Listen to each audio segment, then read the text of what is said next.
There isn't another championship like it anywhere in the world. The Race of Champions returns to Sweden in 2023 for rock, snow and ice. On the frozen reaches of the Baltic Sea, some of the greatest drivers, the most worthy world champions, prepared to do battle today for overall honours as the champion of champions. Welcome to Peter Havsbag. Welcome to the Race of Champions. It is a beautiful day here in Sweden for the Race of Champions, champion of champions. Everyone out for themselves today after the Nations Cup yesterday saw Team Norway keep hold of their championship and really, on the form they were in, utterly unstoppable. The father-son duo of Petter and Oliver Solberg. But this Race of Champions, well guys, it's a promise of thrilling motorsport action, world-class drivers and extraordinary locations and racetracks. This year's event featuring 18 drivers from the major disciplines of motorsport as they battle to prove that they are the fastest on Earth. Unlike the Rock Nations Cup yesterday, today is all about individual glory. Race of Champions is, as you will know, an annual off-season contest that's been held 32 times since 1988. Over 200 different drivers have competed at this spectacular contest, and this year it's a return to the snow and ice racetrack in Sweden. Rally legends Didier Auriol and Sebastian Loeb are the record champions. Both have won this competition 4 times. Loeb is also the defending champion. The Frenchman won last year and is determined to defend his title. On one side of the draw, we have the circuit racers, and on the other side of the battle, the off-road legends. Drivers will compete against one another, one-on-one, in a straight knockout system, using a roster of identical cars.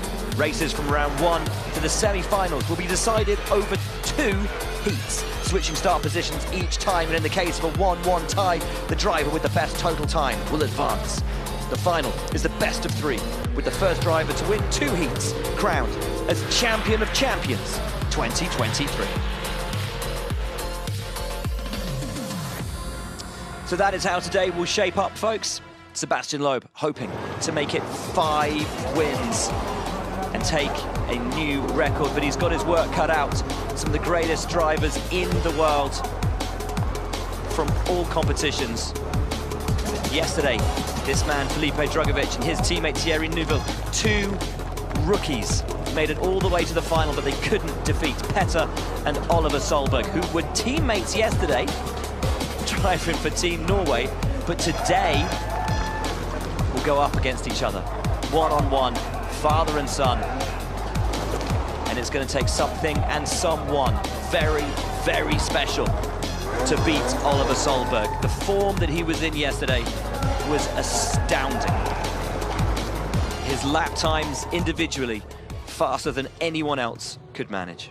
Well, welcome then, folks, to Sweden. Will Buxton with you in the commentary box, and I'm delighted to be joined once again by World Rallycross champion Timmy Hansen. Timmy, my friend, it is great to see you, great to have you back. Competition gets underway right now with the first run of the day, Tombe versus Coulthard. Conditions are looking great. Yeah, it's a beautiful day here. We had a fantastic day of racing yesterday. It was incredibly competitive. And that semi-final between Sweden and Norway was some of the closest racing I think we've had in Race of Champions in history. So I'm glad to be back here today and watch this exciting racing happen. That 1,000th of a second finish was something quite spectacular between Petter Solberg and Kristoffersen. But it was Oliver Solberg yesterday who really caught everyone's attention. Didn't lose a single race all day. Yeah, Oliver was just incredibly strong. As we get the racing started here today and looking at how the track is turning out to be this morning.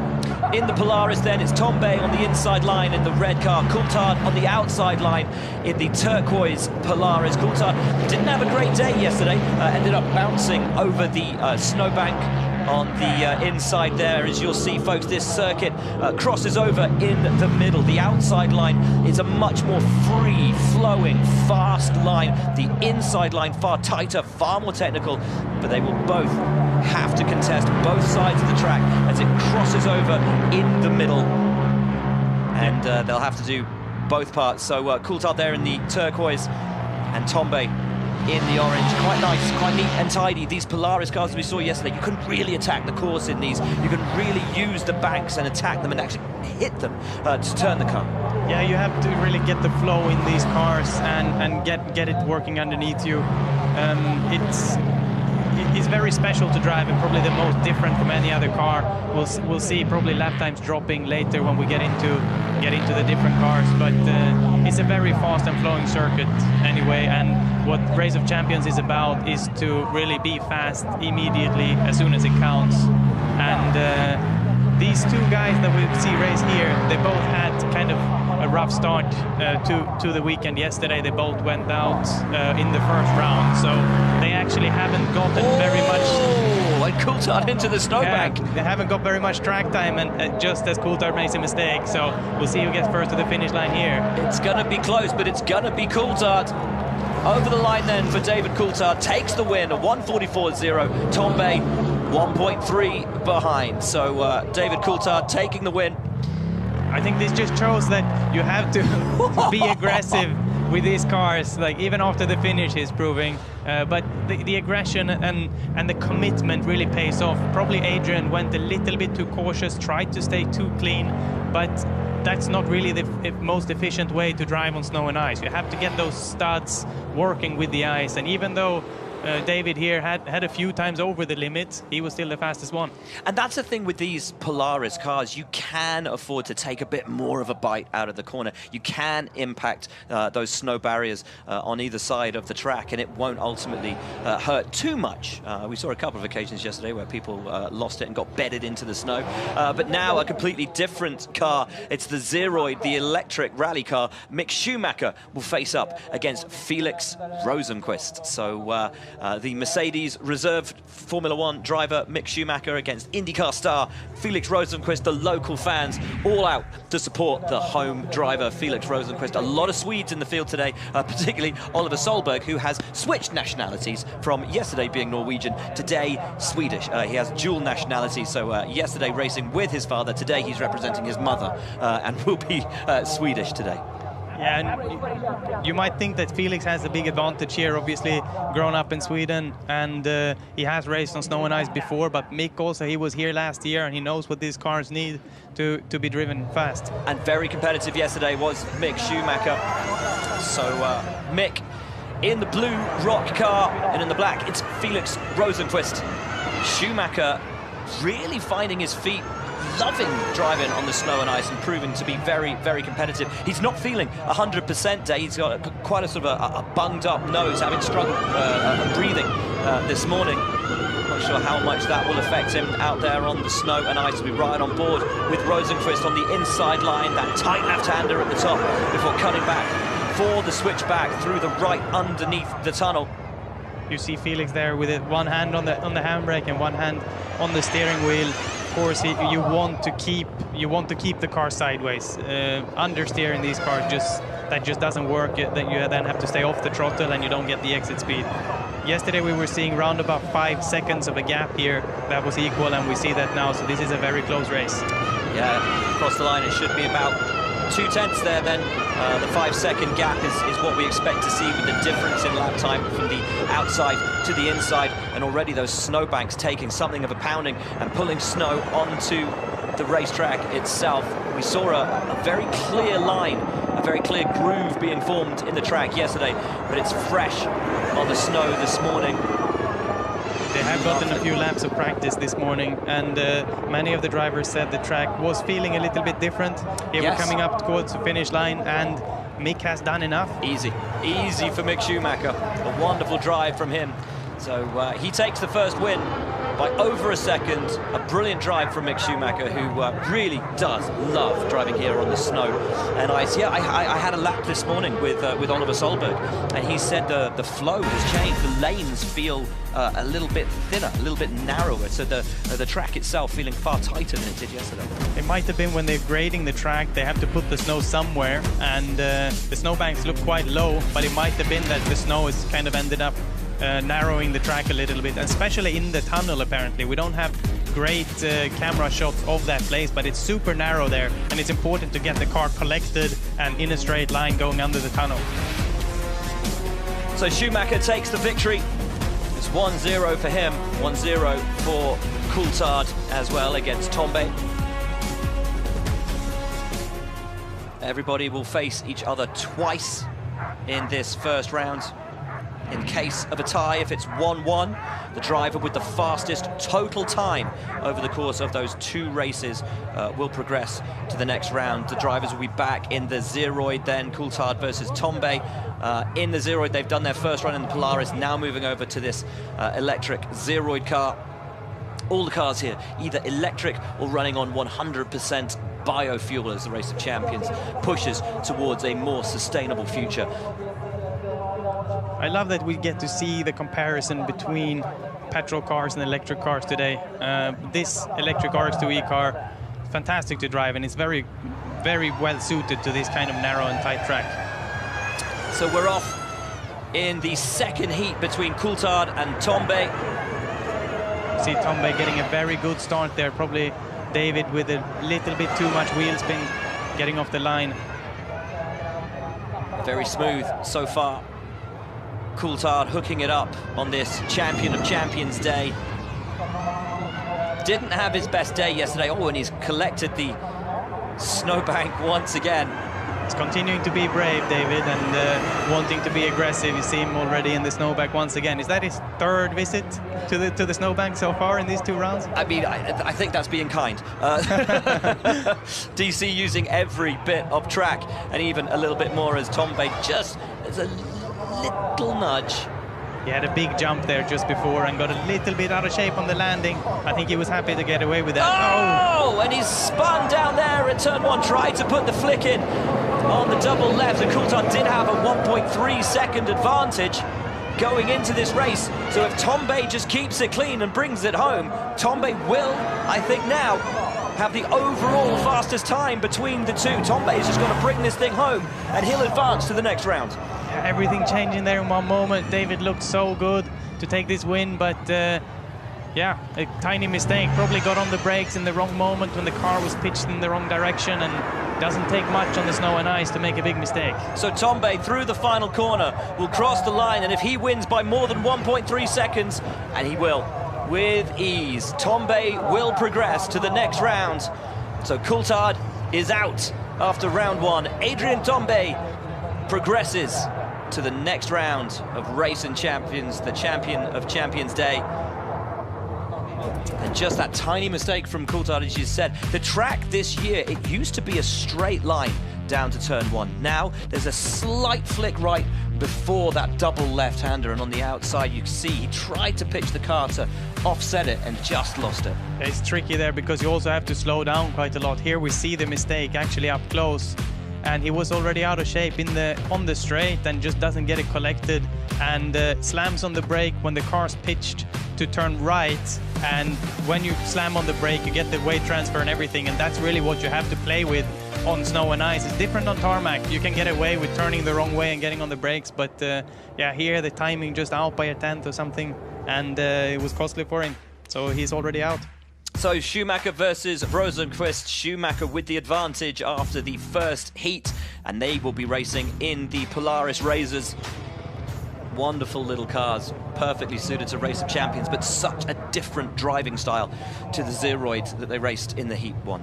Yeah, this is the Polaris is really made to be off-road. Like it loves bumps, it loves to go straight over it, but here they have to wrestle it through an ice track. We wait then for the green light, and we have it, and we're racing. Schumacher on the right-hand side in the red Polaris, on the left in the turquoise Polaris is Felix Rosenqvist. And Schumacher has proved his adaptability over the course of this weekend. Always competitive, always fast, no matter what he's driving. Perfectly suited to this snow and ice event. It's become one of Mick's favourite parts of the year, coming out to Race of Champions and contesting it, of course, Team Germany, with such a rich history in the Nations Cup. But Schumacher hoping to knock out one of the home drivers in Felix Rosenqvist and advance to the next round. Rosenqvist nice and tidy through the last couple of corners. Over the jump, decent amount of air. This car is also difficult to get the traction with because it actually has less studs than all of the other cars. So I think you really have to be brave enough and play with the car. Although you just have one lap, you need to pitch it sideways and you need to get it right from the beginning. I think Mick here with a tiny advantage going into the second lap. Yeah, and he takes that advantage, of course, from the first round that he won by over a second. Rosenqvist has it all to do on this lap. She was saying Schumacher with just that 4 seconds. Oh, and Rosenqvist spun it. And that's it. That will be game over for Felix Rosenqvist. Just gave it a bit too much. A little too much heat through that very tight left-hander at the top of the track. Schumacher will round the final turn over the bump, and it will be 2-0 to Mick Schumacher, who advances and drops out Felix Rosenqvist. This really shows how quickly this race format can bite you. You have one bad run and you're out of the race, and that's it for the day now for Felix Rosenqvist. I'm sure he was hoping for a lot more here in his home country, finally coming back and racing at home. But yeah, that's it. So a tiny mistake. He probably got out a little bit on the loose snow and didn't get the studs to bite on the ice that's underneath the snow. And round he went. So Mick Schumacher proving once again to be the master of all conditions and all cars, as Rosenqvist just loses it in that very tricky tight left-hander at the top of the track. Looks a little bit odd there. I don't really know what happened to him, but you see he's very disappointed, and of course he knows what that means. So yeah, it's difficult. As a racing driver, you want to be given another chance, want to be able to get in the car again and show that you can do it. Like, I'm just getting up to speed, but the day is already finished. So it's Tambay and Schumacher who proceed to the next round.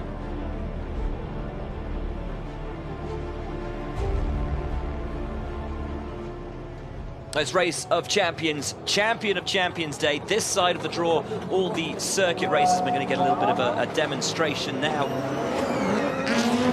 Out there on track, I think we've got Ekstrom in the Audi S1 and Petter Hansel in the Audi e-tron.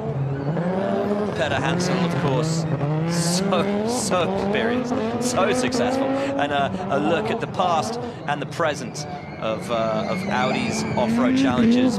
Beautiful to see these two cars. It's beautiful here, the history against the very pinnacle of motorsport right now. The Audi racing, of course, with an all-electric drivetrain in the Dakar Rally. They have an old DTM engine, actually always running on constant RPM, charging a battery that's driving an all-electric drivetrain. So that's the only way for them to get around the Dakar Rally, which you couldn't charge to go there, but they are actually running that rally with an electric car. Fascinating stuff. Right, down in the pit lane, we welcome into the show Neil Cole, who's found David Coulthard. Well, with a win, but then tell us what happened after that. Well, I woke up this morning, I was speaking French, I thought I was a 9-time World Rally Champion, and then, you know, sadly my name wasn't Sebastian Loeb. So I just never really found the edge in the electric car. I couldn't get it to sort of stick on the turn, so I think I wasn't being aggressive enough, and then, of course, I had that spin at the first corner. But a lot of fun nonetheless. I won't take part any more of the races, but I can go in and watch the others enjoying themselves. It looked like you were going for a Scandinavian flick that didn't quite work. No, exactly. I'm not sure that's really what I was trying, but that's what I ended up doing. Yeah, as I say, I just expected to get more of an edge when I was leaning on it, and it just kept sliding. So I think I got out of the ice groove onto the powder snow, and then when you're in that situation, there's nothing you can do. David, it's great to see you here. You're one of the mainstays of Race of Champions. What do you think of the field of this year? The drivers are another level. Yeah, I think so. I think everyone is a high-level driver, world champions, or whatever championship they've been having great success. So, from my point of view, at this stage of my life, to still be invited back to enjoy the camaraderie and then the competition is really special. So, big thank you to Frederick and the entire ROK team. Enjoy the rest of the day. Excuse me? Enjoy the rest of the day. Yeah, will do. Thank you. Yeah. DC makes a great point. This it's such a fun event. He comes back year after year after year, and Frederick really just puts on an amazing show here for Race of Champions. It's all about having fun. Obviously, it's about competition, and everyone wants to win.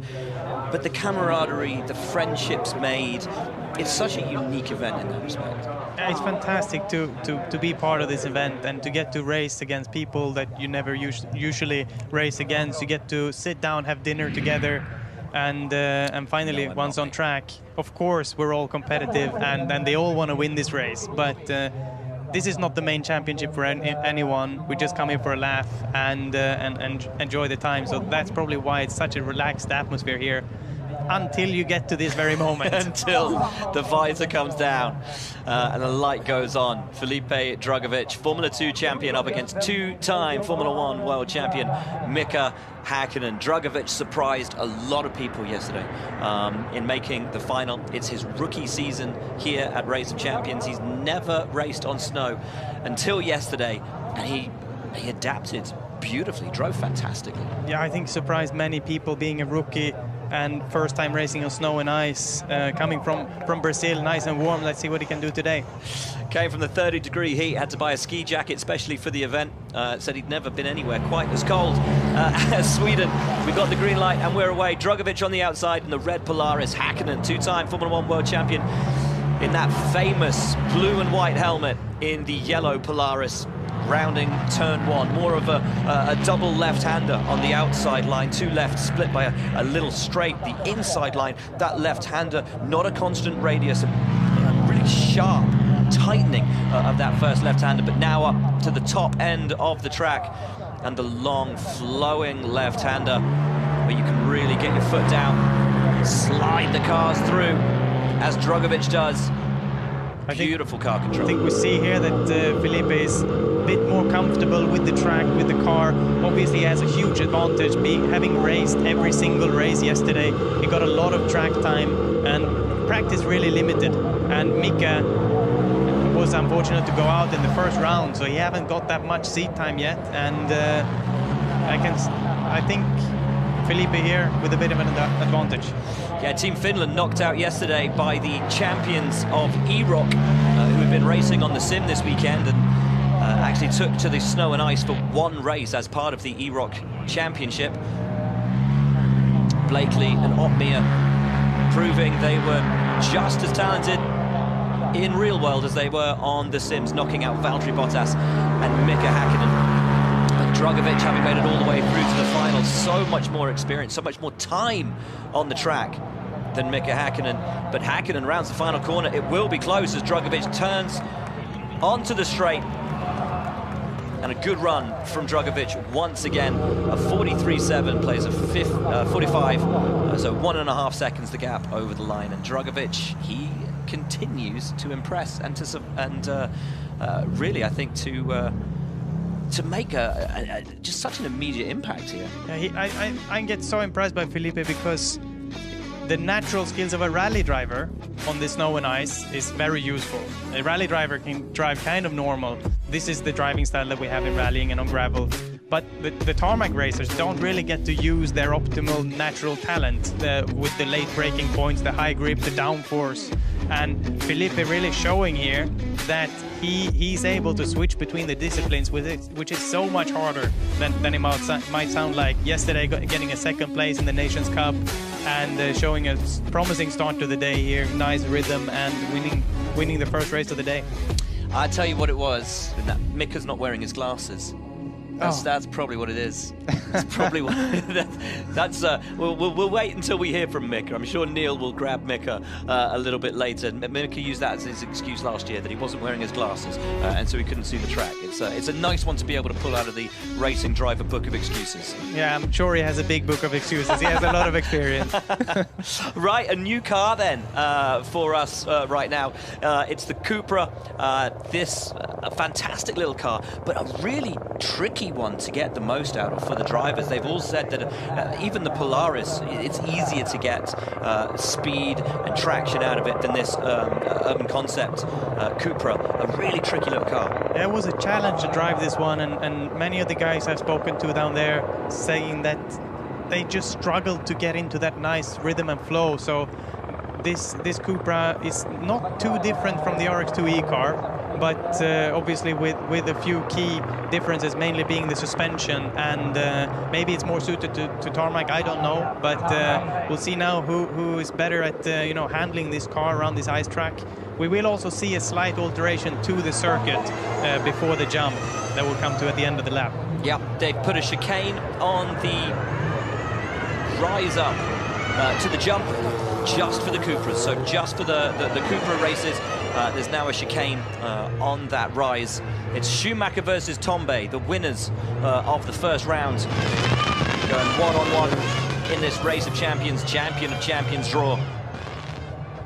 Smooth so far from both, nice and tidy, getting the nose in and sliding through. So Schumacher on the inside, on the outside, sorry. Tambay there on the inside under the tunnel. There we just see the chicane that they put in to slow the cars down before jumping off that bridge. And being the chicane on that side is usually the one ahead. So with the chicane, with these Cupras, we're kind of used to seeing quite an equal lap time both sides. So that shows to me that Tambay is probably got the upper hand on this race now. Oh, Schumacher, sorry. Yeah, Schumacher has proved to be so competitive on the snow and ice. He's just immediately at home on it. Standing trackside, watching him all the way through the weekend. Incredibly aggressive, and as you were saying earlier, it's that aggression that you need. You have to get out there and punch it straight away. It's such a fine balance between running wide, getting into the deep snow that is really slippery, and underdoing it and not really committing to a sideways way. But we see Mick here, brilliant drive, brilliant opening to the day, and he wins the race. Fantastic run from Mick Schumacher once again. Victorious over Adrian Tambay to the tune of 1.178. So Schumacher wins another round. They'll race again. But for now, Schumacher looking very, very difficult to beat. Yeah, he's got another good start to the day. And the tricky thing is that with studs, on the ice, you have to be very aggressive. You have to rotate the car very early. You have to get on the power and really have the studs spinning and taking you in the direction that you want to go. If you drive understeer, then you're just late on throttle and you don't get that efficiency from the tires and from the studs gripping into the ice. The other side of this though, so you have to be committed, but if you're too committed, then if you go wide and off the line, you're not on the fresh ice that's on the inside, you're on the powder that's on the outside, so the studs don't reach the ice, so then you completely lose the grip. So the powder becomes slippery?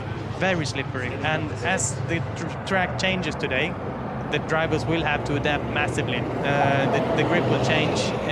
Usually when it cleans up in the line, it's good grip in the line and low grip on the outside, and that's kind of the point that we're getting to at this stage of the race. Mr. Le Mans, Tom Kristensen. This is his 17th race of champions. He loves this event. One of the greatest drivers in any category of all time. Faces up against Valtteri Bottas, his first race of champions. I spoke to him this morning about the driving style of the RX2E car, and yeah, he was looking pumped. Yeah, he's excited to go out today. Valtteri, of course, has taken part in rallies. He loves his rally driving. Very much at home on the snow and ice. So it's Tom Kristensen versus Valtteri Bottas. And a jump start. A little bit. There we go, and we're away. Green light. Kristensen on the outside in the black supercar lights, blue and yellow car for Valtteri Bottas on that inside line. Kristensen lighting it up through turn one. Wonderful to see these two racers. Been on incredible form all the way through this weekend. Teaching everybody how to do the ice bath the other day. Valtteri really needs to get on it here, because the penalty for a jump start is a 5 seconds plus any time gained. So he needs to win this by 5 seconds, if you, or at least close the gap to have a chance to close, to win in the next round. So he needs to be on it. He needs to make a fantastic run if he wants to stay in the race.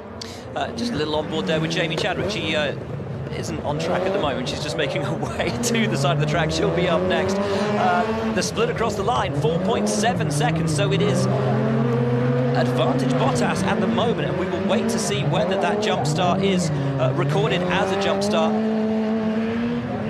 One of the difficulties that Valtteri told me was that the gearbox in this car is pretty hard to manage. It's quite difficult to get it into gear, and it doesn't have a turbo, so it's not very strong in low revs. You have to keep it in high revs. You have to keep the throttle. You have to keep the revs running. But yeah, we see the penalty coming through here, and Valtteri can just hope that he's done a fantastic job now. He does look to win the race, but he needs to do it by a big margin. So over the line, Valtteri Bottas, a brilliant drive from him, but with the jump start, it's a 3-second margin, but he'll lose by 2. This is not bad. This is exactly what Valtteri needed to do. I think he's within reach. Next race, if he has an equally good race again, he can still make it through. So here's the replay of that jump start. Look at the yellow light going off on the right side, and it's just a yellow ready to race light. When he went off, he just reacted because he's ready. He's got the revs up, the adrenaline going, but you have to wait for the green. The green comes later. There is the green. That's when you go. And he made enough of a jump to break the jump start sensor, and he gets the 5-second penalty. But a fantastic run, a great run to win across the line 3 seconds ahead of Tom. It's no mean feat. No mean feat to beat Christensen by that much. If you jump start, you might as well just keep it pinned and just fly off and try and win by more than 5 seconds. You lose time in the actual start once you've had to redo the whole thing, especially with these cars that are normally aspirated engine, and you have the clutch. It's kind of complicated to get it to be ready. Now 3 times W Series champion Jamie Chadwick will face off against the might of 4-time Formula 1 world champion Sebastian Vettel. She was absolutely delighted to get this matchup. It was the one she really, really wanted to have. She was super confident this morning because Seb and Jamie actually raced each other together in the Nations Cup yesterday, and Jamie got the win. She won. She did indeed. That filled her full of confidence for this run. She was so excited to be facing up against Sebastian Vettel. Big hero of hers growing up. And Seb has looked really quick on the snow and ice this weekend. But as you say, Jamie had the measure of Sebastian Vettel yesterday, and we have the green light and we're off. Chadwick on the outside in the red car, Vettel on the inside in the black car. Back into the Polaris Razors once again, and Chadwick loving it out there on the snow and ice this weekend. Yeah, we have to keep our eyes open because the driving style of this car and how to go fast is different to the other cars. We'll have to learn as the day goes by what is fast and what's not. I think at this moment it's pretty equal so far. They both need a good result now, and they know what happened yesterday. They know it was a close race, and it's all up for grabs. Seb knows how much you can abuse this car, how much you can ride the banks, use it almost to turn and pitch the car if you get those banks in the right moment. Chadwick over the jump, nice and measured from her over the line. Chadwick will of course have the faster time, having had that outside faster line for the first half of the lap. But the gap at 4.3 puts advantage slightly towards Sebastian Vettel at the moment. Maybe Jamie was getting too confident after that win yesterday. It looks like Seb has stepped it up a notch and is driving really well. Chadwick now on that tighter inside line. Rounding towards the end of the lap, and it's a frustrating end for the drivers here on that inside line because you have to cut back right under the tunnel, then a really hard left, flicking back right onto the start-finish stretch. Whereas if you have the outside track over the jump, and Vettel will have this one easily. Already over the jump as Chadwick takes the final corner. Vettel takes the win. Chadwick comes home about 1.5 seconds behind Sebastian Vettel. So making good on yesterday. Vettel goes 1-0 up against Jamie Chadwick.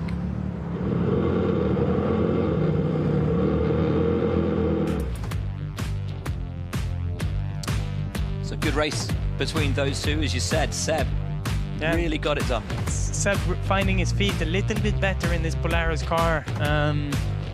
It's hard to spot really what it's all about. The flow, it's all about keeping the rhythm going. We get a lot of shots of Jamie here. Looking very straight. I saw her picking up a little bit of understeer on the last lap, going into the far corner. Here we see Seb flying over the jump and getting the win.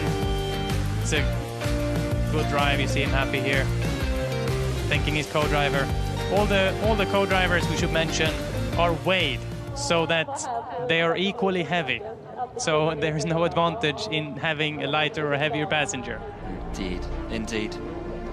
It all counts.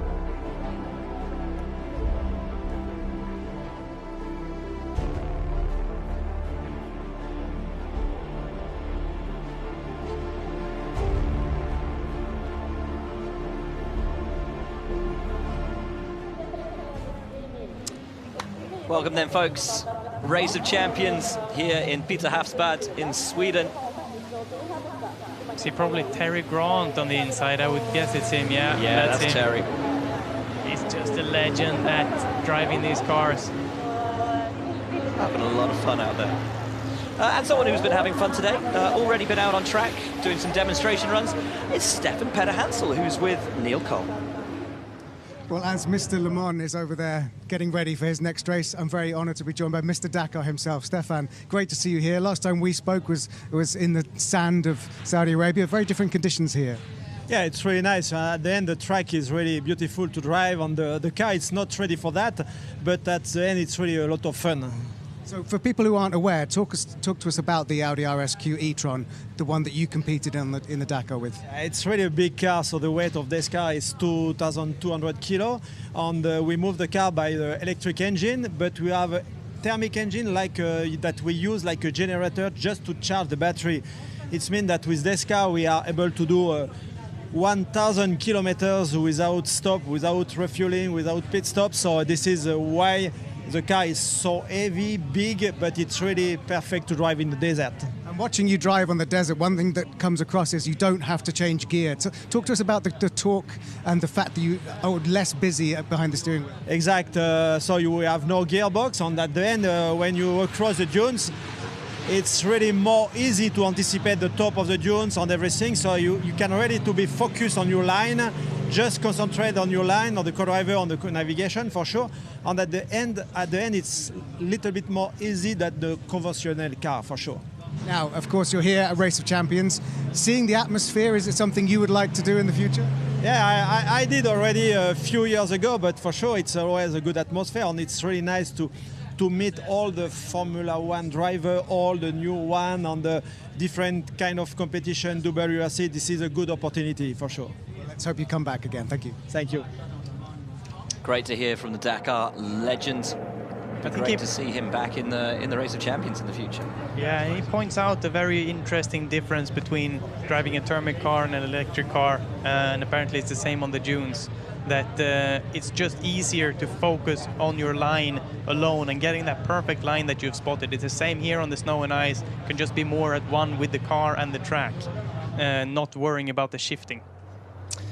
Terry Grant not worrying about the shifting, having a huge amount of fun out there on the snow and ice here in Sweden.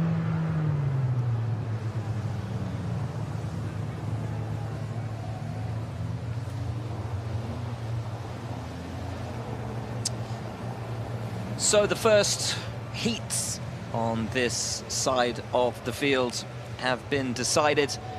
Now the guys will get to go up against each other once again. It'll be Drugovich versus Hakkinen. It'll be Schumacher versus Tombe, Bottas and Christensen, and Sebastian Vettel and Jamie Chadwick. The Cupras then for Drugovich and Hakkinen this time.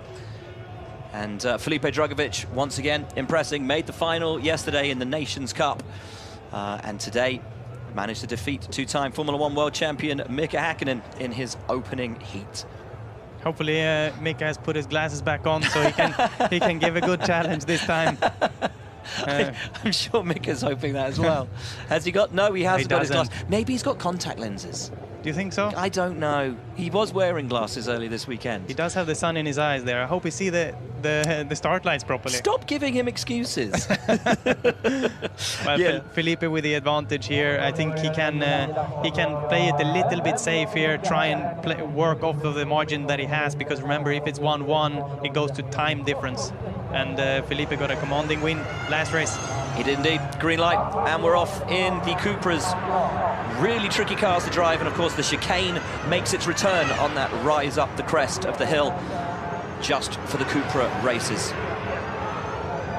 See the water being very close to the track on the right-hand side in a couple of the shots. That's the open ocean, but they've done a fantastic job to prepare the track, and still, this is perfect conditions for ice driving, what they have here. It's a beautiful track, nice and flowing. The speed that you can carry on this outside line that we're on board right now can carry so much speed in, get on throttle and get those stunts working through the ice to get the grip. Then into this fast, what is usually a fast chicane. Yeah, now we're in the Cupra, slowing them down and not allowed to hit those barriers, slowing the cars down before this jump.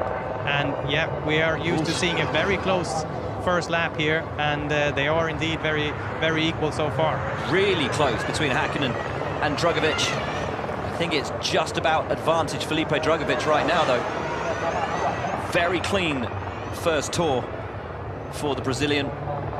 Maybe he's doing just what we said, playing it a little bit safe in this run, making sure that he doesn't put his foot wrong and loses out. But yeah, of course, it's never nice to see your opponent ahead of you at this stage. I think Felipe will be aware that he is behind, and yeah, that's stressful. It's much more calming when you're in front and you see no one. Then, you know, you've kind of gotten the tick that you've done well so far. So Hakkinen rounds the final corner, but Drugovich already over the line. It's a dominant display from Felipe Drugovich. 2-0, he goes through. Mika Hakkinen is out. Brilliant driving from Felipe Drugovich. Yeah, brilliant. He's honestly so impressive ever since he got here. He was he was really surprised to be invited and so happy that he got invited. 2, he's never really seen snow and ice before, certainly hasn't driven on it before, and is just having the best time, and it shows the joy that he's bringing to his driving. It's so beautiful to see. Yeah, and that's the key, isn't it? But yeah, it's a pleasure to see him. Really a talent to go jump into cars like this. Of course, being Formula 2 champion, being fantastic and very precise in a single seater, driving a car with downforce. But this is a very different challenge, and yeah, Mika gets beaten here by Felipe by, I think, a bigger margin than we expected. Far bigger than we expected. It might show that the track is not exactly as it was yesterday, and the grip's changing, and it might be more narrow in a couple places. Yeah. This is also the challenge for the drivers, because they are jumping into different cars that has different rhythms. They need to understand what kind of rhythm and braking point is working in this car, separating that from each other, trying to remember all that. And on top of that, the track's also changing, and the track conditions are different every time. And off we go, Schumacher now, and Adrian Tombe. Schumacher, who took the first victory by 1.1 seconds. Now they're in the Polaris, Tombe in the red, Schumacher in the yellow. Tombe needs to not only win, but win by more than 1.1 if he is going to knock Mick Schumacher out, but that will take some doing. Schumacher has been so rapid all the way through this weekend, had a lot of experience yesterday in the Nations Cup with Sebastian Vettel, so he's had a lot of track time, a lot of running. But he's wide there. I think he's lucky to get away with that. If the rear tire had touched the snowbank there, he could have very well been spun around the wrong way and got stuck in the snowbank. But he was on the right side of the tiny margins. Over the jump. Coming over the jump into the second lap. But let's see the gap now, 49.8. That's a solid time. Schumacher on a 54.0, so it's 4.2 seconds advantage Mick Schumacher. So Adrian doing a good job, but Mick even better. Schumacher's so impressive here in Peter Hafspad. The second year that the Race of Champions has been here in Sweden. I think it's found itself a very happy home here on the snow and ice. It's a little bit hard driving this car because you don't have the feedback of the reps, because because it's not a conventional gearbox. It's an adaptive gearbox. I don't know the English word, probably should, but excuse my Swedish. And you don't really get that direct feedback. Look at this, Mick taking another win. Perfect. Brilliant drive from Mick Schumacher. Wins by almost 2 seconds in the end. And it's 2 wins for Mick Schumacher. Tambay is out. Schumacher goes through. And Mick Schumacher once again proving to be ultra competitive here at the Race of Champions.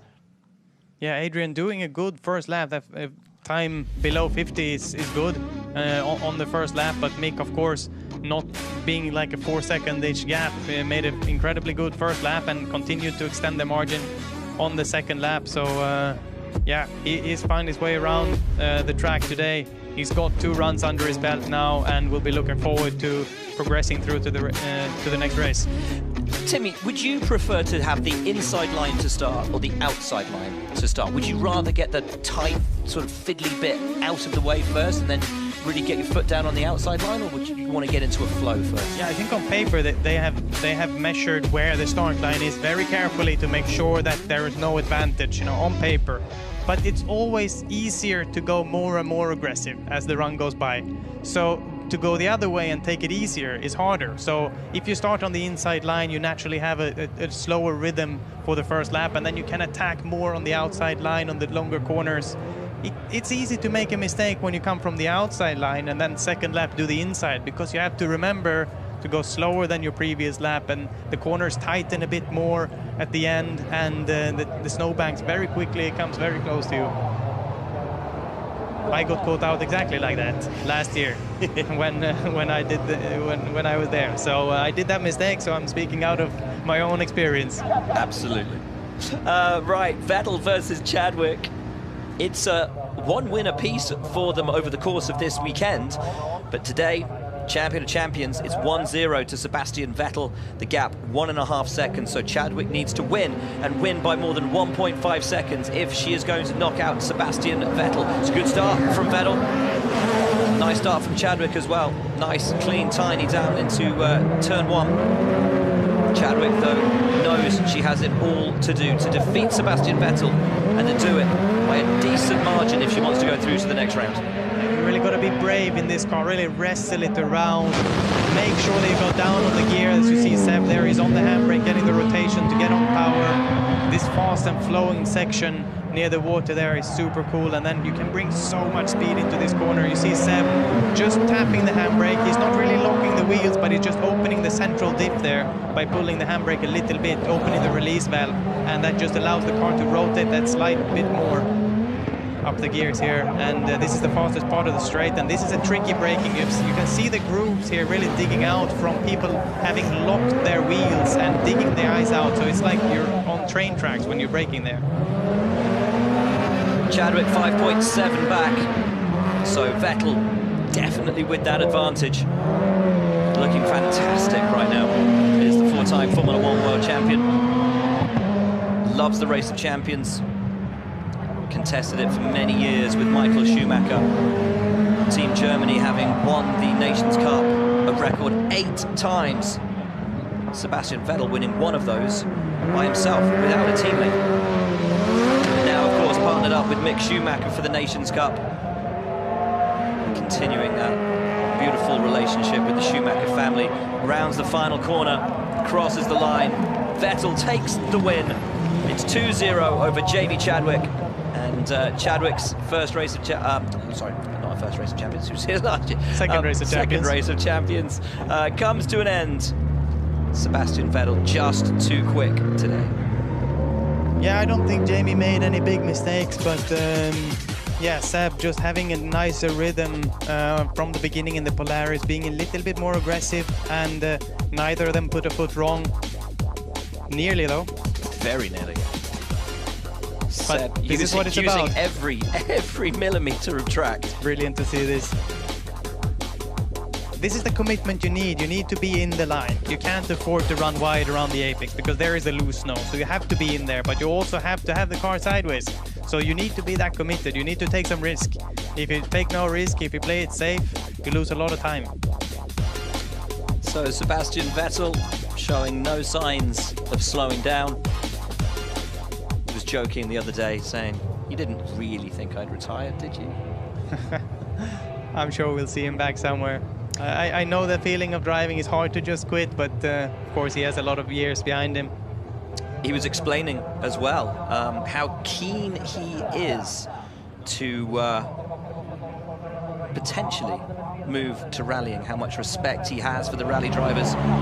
Let's see now if Valtteri can do enough in this race. Remember, he won the previous race but got a 5-second penalty against Tom, so yeah, Valtteri has a lot of work to do here. He needs to win by more than 2 seconds, but it's possible. Anything's up for grabs here, and Tom needing to put in a solid drive but can't relax for 1 second. He needs to be on it here. He can make sure that he hopefully wins this race and makes it through. Valtteri was 3 seconds up on Tom Kristensen in the last round. Sits 1.9 back because of that 5-second penalty. If he can win by a similar margin, he will go through. Steely determination in the eyes of Valtteri Bottas. Valtteri, of course, loving rallying and having driven a lot on snow and ice back home in Finland. But Tom having done, I don't know how many Race of Champions. This is his 17th. Yeah. So Kristensen about 5 seconds, well, 4.5. So Kristensen actually looking pretty racy, and it may just be advantage Tom Kristensen at the moment. Bottas needs to win, and win big. It has to be by 1.9 or more for Bottas to go through if he wins the race. Doesn't look like it's that much, but he's definitely pushing. Carried a lot of momentum into that corner. Wow, it's beautiful. Riding on board with Bottas.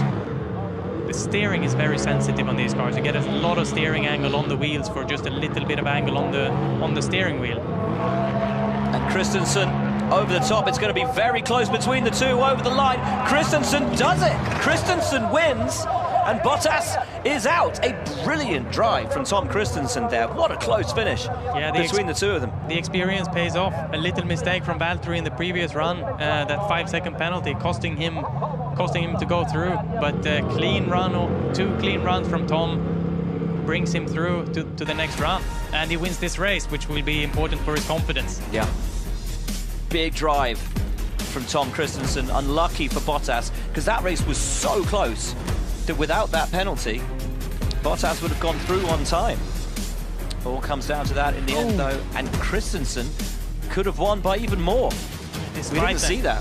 He was lucky to get away with that. If it starts digging into the snowbank, then you are stuck there.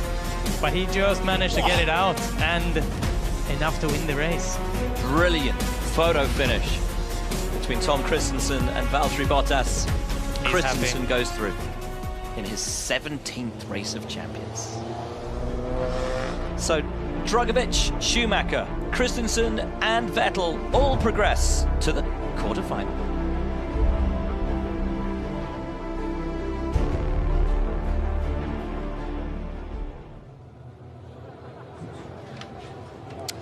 So it's the time for the off-road racers now.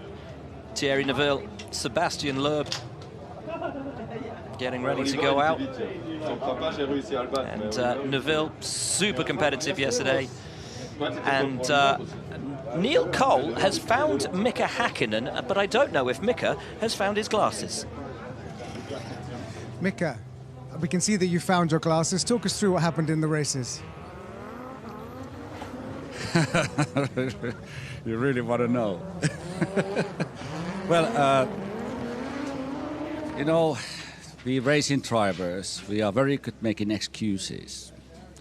But in this time, definitely, racing against this Jan Drugovich, the young Brazilian racing driver, whose future is in front of him, very talented driver. So racing against him out there, you can imagine it's not very easy.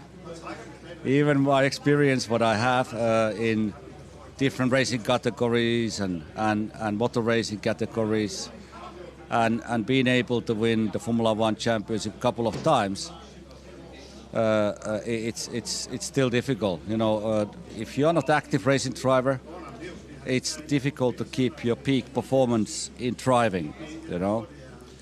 You see, I'm breaking all the time some kind of excuse here. Do you realizing?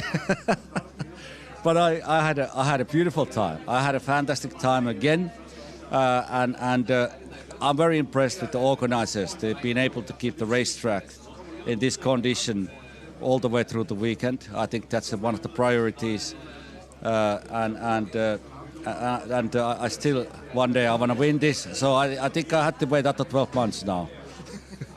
Kiitos, thank you. Thank you. Never a dull moment with Mika Häkkinen. He's such fun. He's such fun. It's one of the most wonderful thing about this event is being able to hang out with your heroes. That, you know, you turn the corner and oh, there's Tom Christensen, and oh, there's Mika Häkkinen, and oh, there's Sebastian Loeb. It's just such a brilliant festival of motorsport, and everyone just having a great time, enjoying themselves. As Mika says, he wants to keep coming back until he wins the thing. But yes, he has found his glasses now, so that's good news. And he's looking forward to his future as well. Said he's coming back in 12 months, trying again. Seb got his glasses.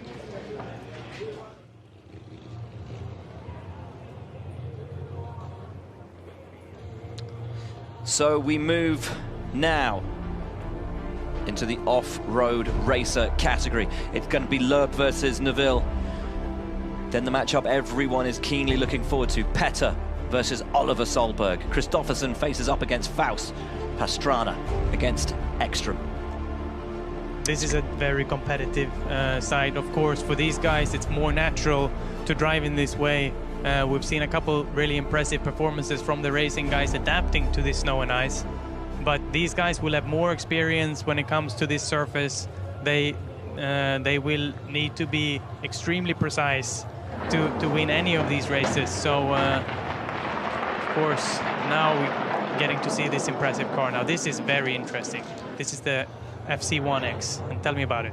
This car is phenomenal. I mean, this is the most bonkers car that is present at the Race of Champions this year. The FC1X Nitro Rallycross car. I mean, you know far better than me, my friend. How mad is this car? I just mean you have the stats in front of you, but I know the car very well. I haven't driven it, but it's a top-level rallycross car. Insanely powerful, with over 1,000 horsepower peak power, four-wheel drive, and you see these massive studs. You need to have these massive studs to have any chance of getting that power down onto the ice. Another interesting thing is they have a push-to-pass system to use, so this peak power only comes with the press of a button.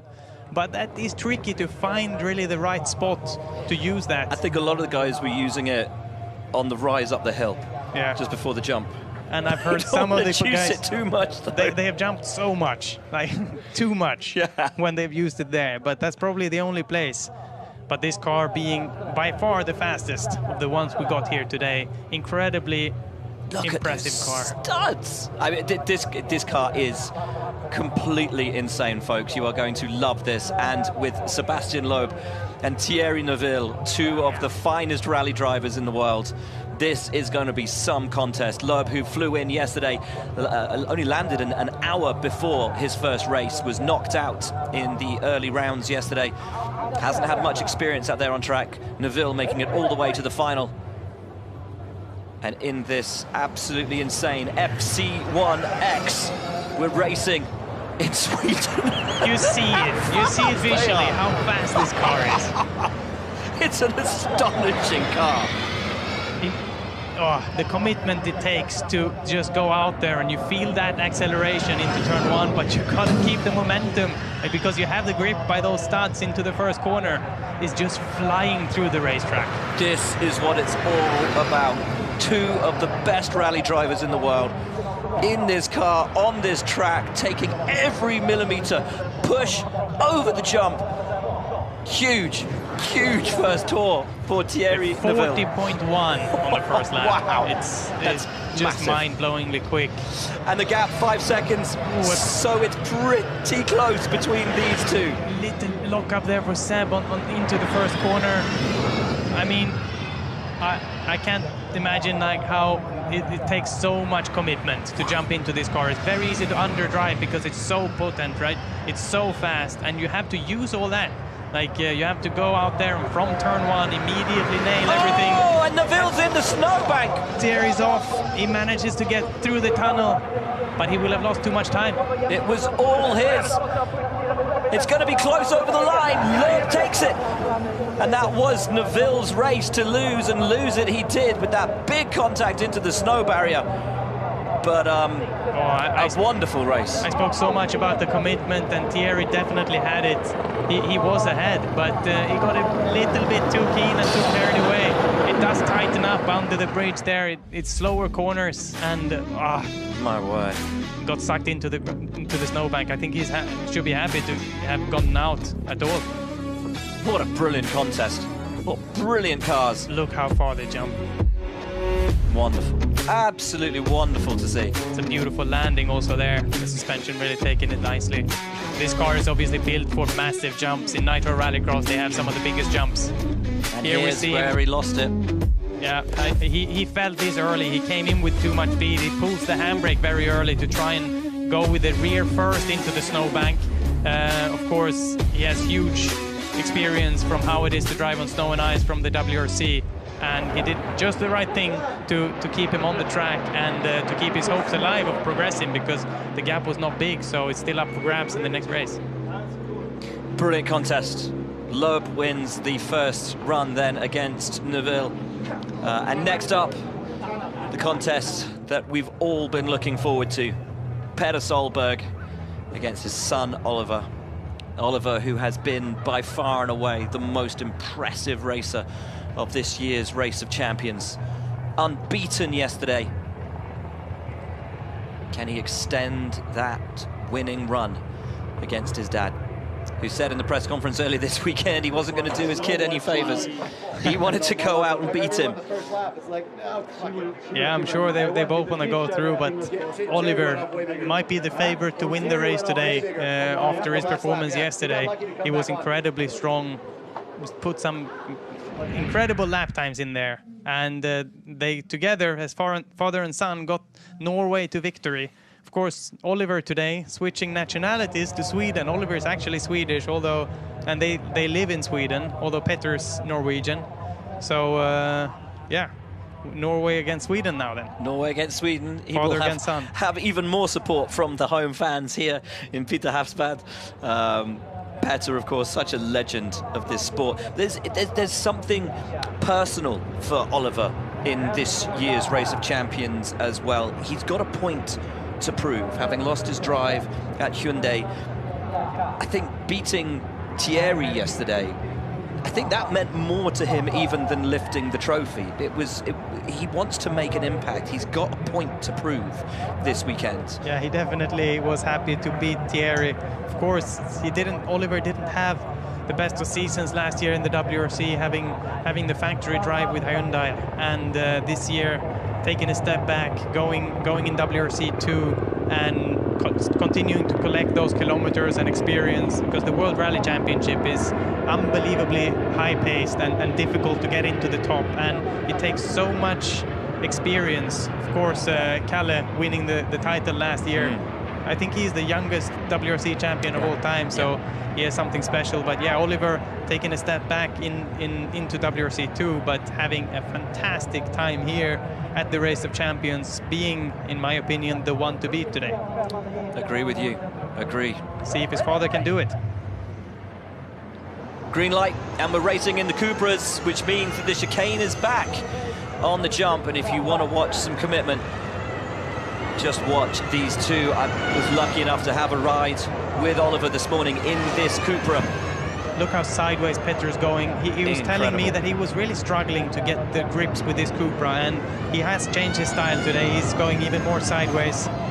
Let's see if that pays off. He's nearly in the snowbank. Both of them. So is Oliver, father and son, right? Absolutely. Both in the snowbank.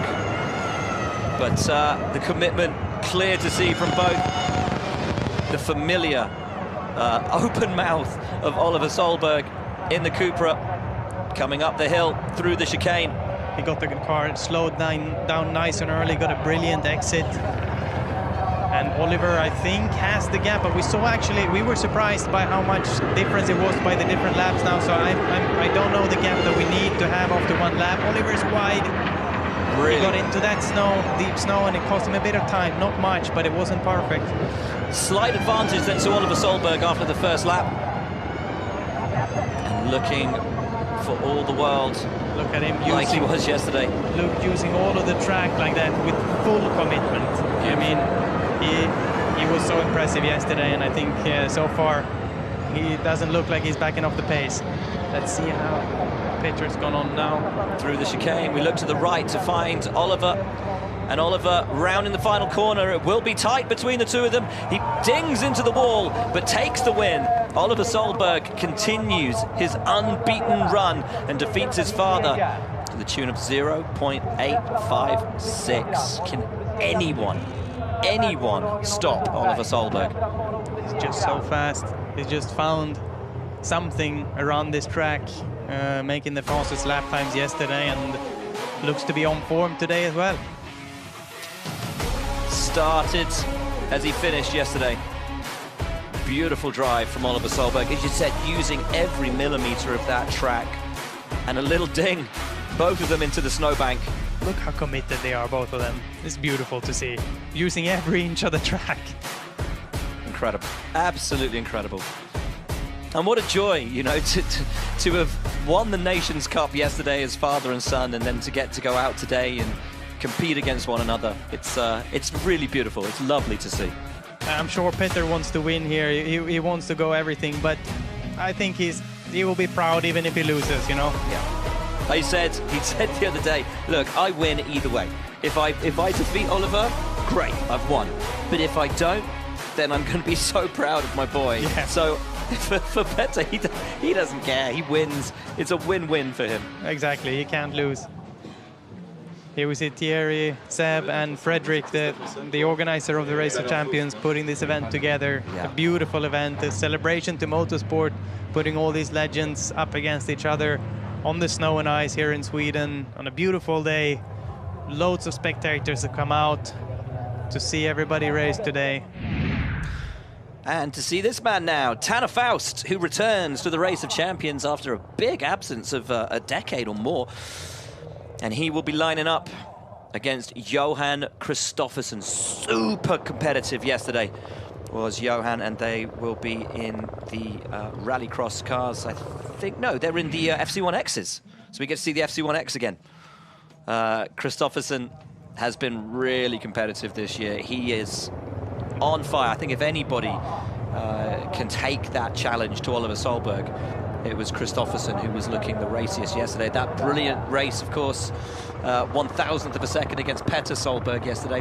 What a result that was. It was incredibly close. Now we see Faust and Kristoffersson here going up against each other, being two very experienced rallycross drivers, and in a top-level rallycross car.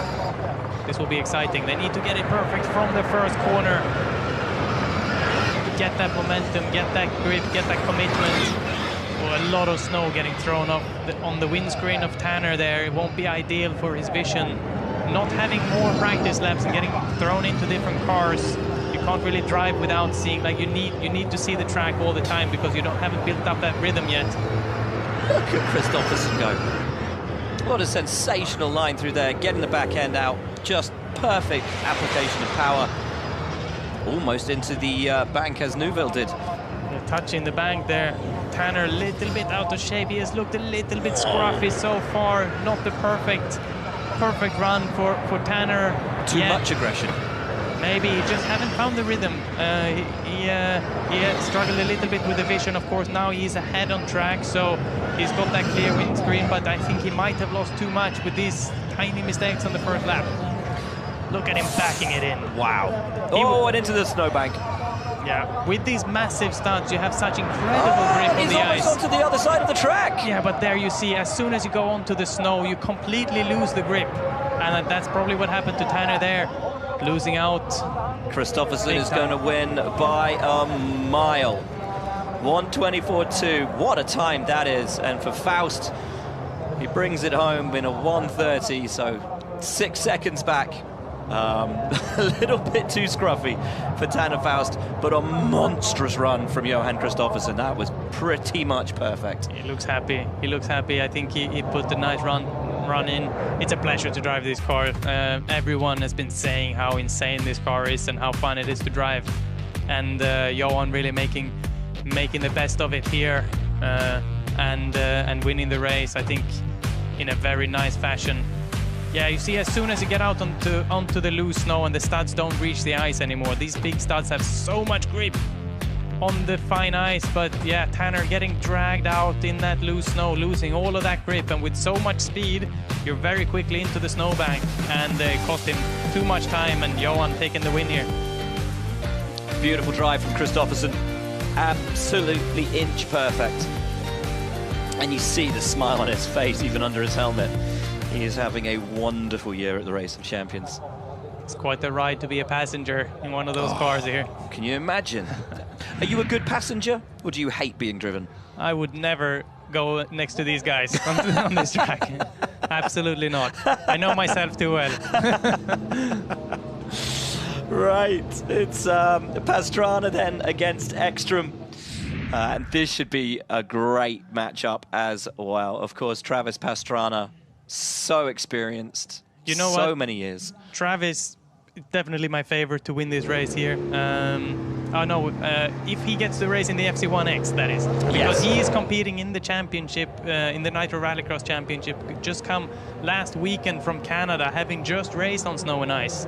So he's very familiar with this car. Now, though, he has to go in the petrol RX 2E car.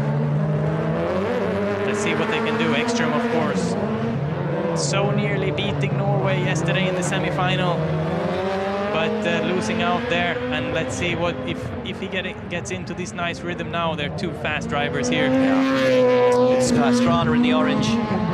It's Ekstrom in the turquoise and black. And Pastrana with that tighter inside line, doing a nice job so far. It's going to have to be something pretty big to beat Ekstrom, who looked so competitive yesterday for Team Sweden. Yeah. Oh, and Pastrana, everyone's getting really loose through there into the snowbank. Yeah. It's tightening up there, and maybe the braking is slippery. So many people have touched the snowbank there. Matthias with a 48.8 on the first lap. That's quick. Very. Travis maybe doing a little bit too much. He got a little bit wide there into the snow. So important with the commitment, but you have to stay precise as well. You have to stay on that fresh ice on the inside to have the studs really working in your favor. Let's have a look with Ekstrom then coming through. This is where it starts to get tricky with the snow having been pulled on from so many crashes down into this snowbank. It's this next right-hander that's creating a lot of problems as we pull back now to Pastrana. Right there, that's where it's tough. I hope we get to see that entry. We haven't seen it really perfectly in any of the shots yet. I want to see what's going on there, what's making them run wide. It's Ekstrom then who takes the victory, but not by much. Pastrana ran him far closer, and I think he was expecting 0.6. It's a small gap. Very. And we've seen most races finishing with a bigger gap. So, I mean, going into the second race, they both need to go fast to try and beat each other next time out as well. No one can play it safe. Not a lot in it. 0.6. We saw Travis with a lot of aggression, and we know it's important. You need all of that to go fast. And as soon as you go hesitant, as soon as you brake a little bit early, you lose time on the entry. You have to turn out away from the snowbank on the inside without enough angle of your car, can't get on throttle, and you lose time on the exit as well. So you have ended up going slower in and slower out. Yeah. That's why it's so important to carry so much speed in. You can just get on throttle and not having to worry about the snowbank on the inside. But the other side of it is running wide and getting, so yeah, it's tricky out there for them, and they don't have a lot of laps to get ready. You know, it's getting thrown out from different car to different car, and tricky condition. Peter Solberg then, trying to figure out, I'm sure, a way in which he can beat his son. A wonderful first round from Oliver. As the Porsche goes out on track now. That's a tricky cut. Did you drive this last year? not this very car, but we did race with the Porsche cars, and rear-wheel drive on ice is not easy, because with a rear-wheel drive car, you know, when you push the throttle, you go sideways. But if you go too sideways in already, you can't throttle to fix your problem. Then you spin. So you kind of have no tool. With the four-wheel drive, you just need to get on the power, and everything's fine at the end. But the rear-wheel drive car on the ice is a challenge, although this one looks pretty nice. It's the GT4 E-Performance, 1,000 brake horsepower. Prototype for an all-electric future of customer racing. It's a great car. Very low, of course, and probably set up for racing on tarmac, so it's probably a bit stiff, but I must say I'm pretty surprised by how well it's handling. Of course, it's not carrying a big amount of speed over the jump. I don't think you want to fly this car. No, I don't think so. I don't think so. Talking about flying, once again, we salute the pilot of the drone, who's bringing us the most spectacular images this year. Absolutely sensational stuff here in Sweden.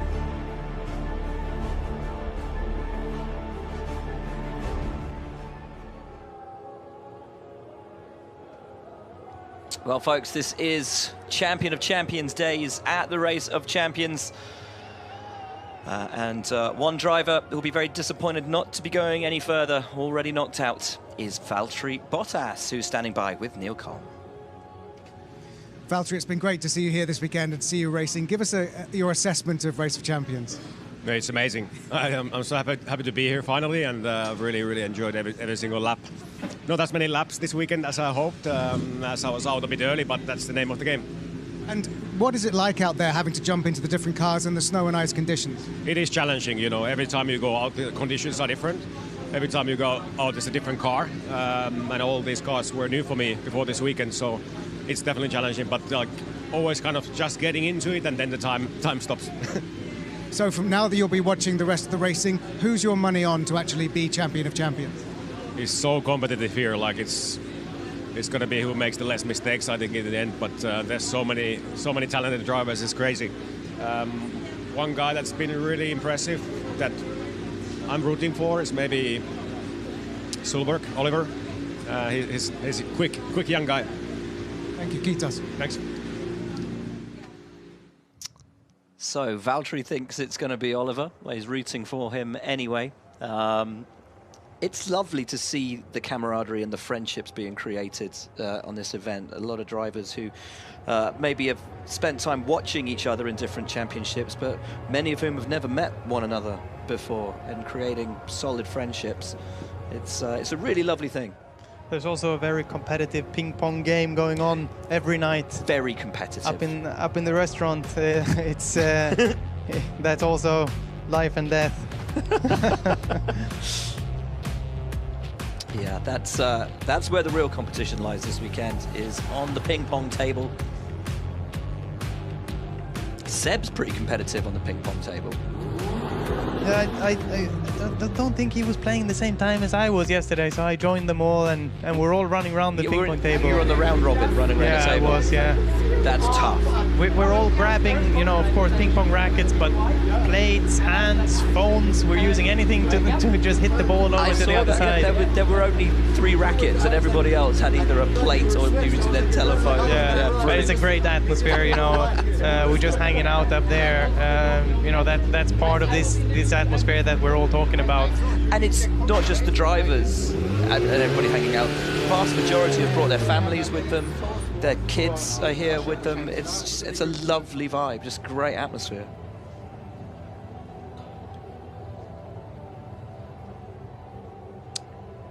But of course, it's all about competition. The draw then on the off-road side of the competition. Second heat's coming up. Loeb against Neville.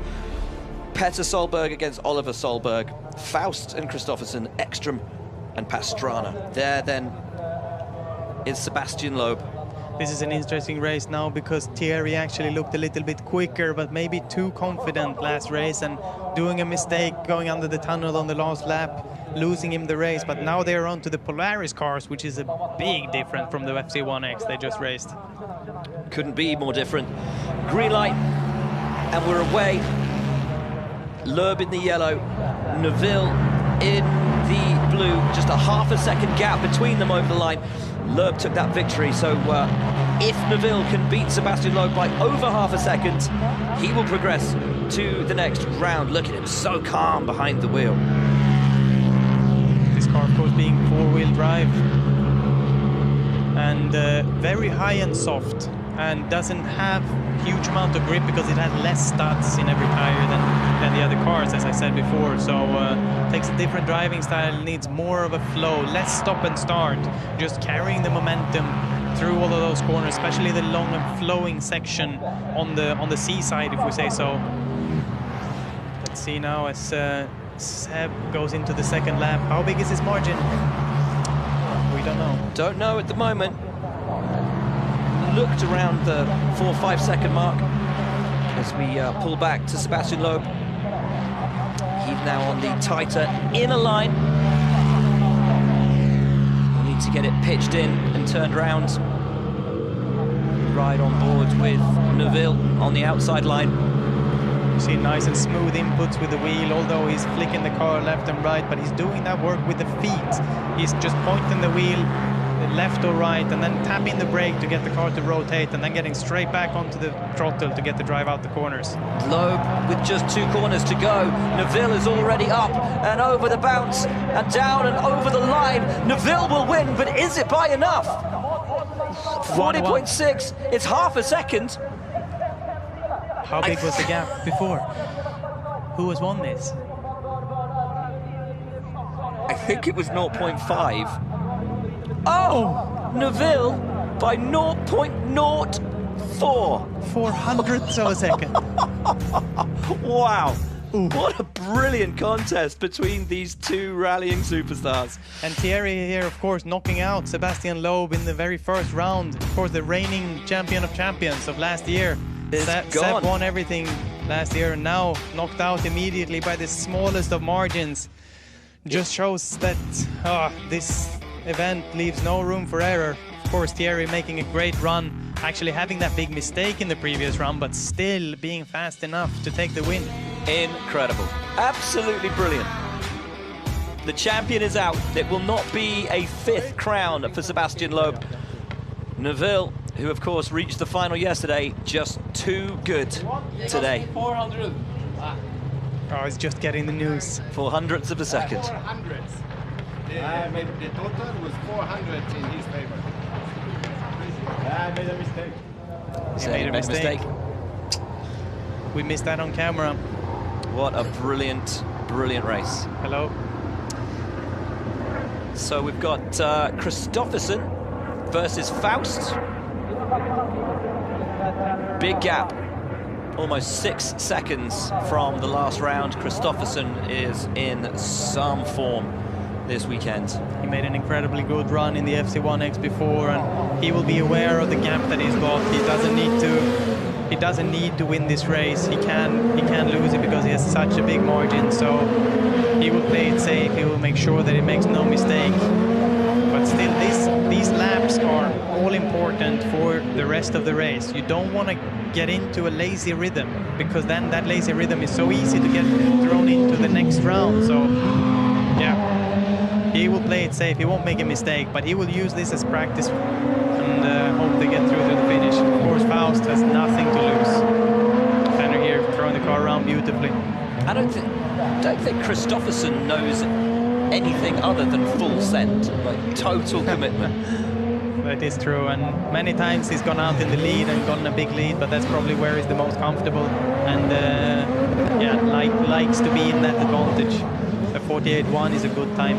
Wow, 48.1, yeah, 7 seconds up, which puts him, when you take the 5-second consideration in there, at least 2 seconds to the goods. Kristoffersen, but you know, absolutely sending it. These guys, they're so good, so playing it safe for them doesn't necessarily need to mean slow. Yeah.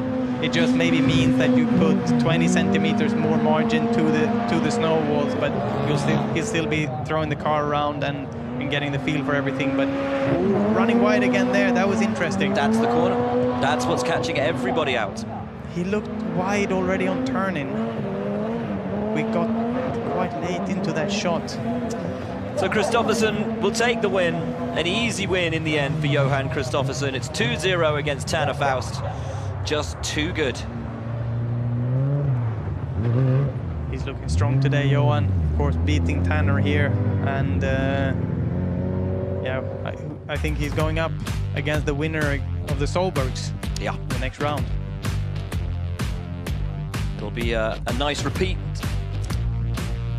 of the racing that we saw yesterday. Johan also looking very good yesterday in the Nations Cup, only losing one round, only losing one race, and that was against Oliver Solberg. It'll be quite the matchup, but Oliver Solberg's got to make the next round. Yeah, I think we're just sort of dealing with Oliver like it's a foregone conclusion that he's going to go through because he's just so unbeatable. But he's been so good so far, but none of that matters. No. None of that matters. You need to make the next run good. And of course, I've been in enough races to know that, you know, it's only the moment that counts. Like, you just need to do it here and now. Of course, Oliver is coming in with a nice rhythm and a nice understanding of the track and of the cars, but yeah, here being put into the Polaris, maybe a little bit out of the other rhythm of the other cars. This takes a different driving style, so can Petter beat his son, or will Oliver continue his run of form? Oliver 0.856 ahead after the first round, and it's Oliver on the inside in the red car. The yellow Polaris is that of his father, Petter Solberg. Super competitive, these two. They were teammates yesterday, competing against one another today. Oliver Solberg, the favourite heading into today. The champion, as we've just seen, Sebastian Loeb, already knocked out of the event. Oliver getting a little bit out of the rhythm. They're getting a little bit straight in one of the flowing corners and getting wide on the exit. Didn't cost him much time, but it's not the perfection that he's looking for. Through the final corner and over the jump for Petter Solberg. Gap between the two as he flicks it into the left-hander at turn one.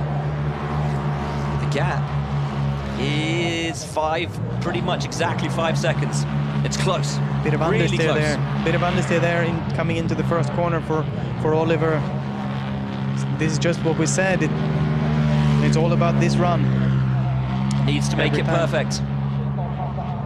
As we watch Petter Solberg, who will take huge satisfaction if he can knock his son out of the competition. Oliver is, hands down, the favourite today. After looking so good yesterday, didn't lose a single race. Petter doing that corner clean where we've seen so many mistakes. That is crucial. It's going to be tight as Oliver Solberg rounds over the jump. Petter is onto the start-finish train, and Oliver just beats him. Only just. 0.2 of a second. Oliver Solberg continues his unbeaten run. It's 2-0 to Oliver Solberg. He knocks his father out of the competition, but that was close. It was close, but it takes an overall winning margin of about a second, I think. So yeah, that is very good. I think Petter's proud here. He should be. Absolutely fantastic. Oliver Solberg marches on. We'll still see a smile on Petter's face, even though he lost. Very good start from Petter there. If you get wheel spin in the start with studded tires, it means that the studs are actually digging out the ice, and that hole will be in front of the next stud. So you're actually digging through, making like rows of marks in the ice. So that makes just the rubber stays on top of the ice, and you get no traction. So it's super important to find, first of all, clean ice that has not been, destroyed from the car before. So you don't want to be in the grooves. You don't want to be in someone else's wheel tracks. And you'll see that when we see the cars lining up before the start line, that they will be looking for this fresh ice somewhere to get the grip and then to play it, to put enough power not to be underpowered, of course, but it's very easy to get wheel spin, and then you just stood still. So being this small margins, the start is also important.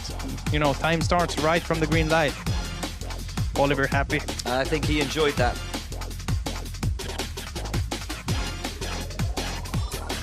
You had the pleasure to have a run with him this morning. I did, and it was joyous. I just sat there open-mouthed, watching him open-mouthed, you know, in his driving style.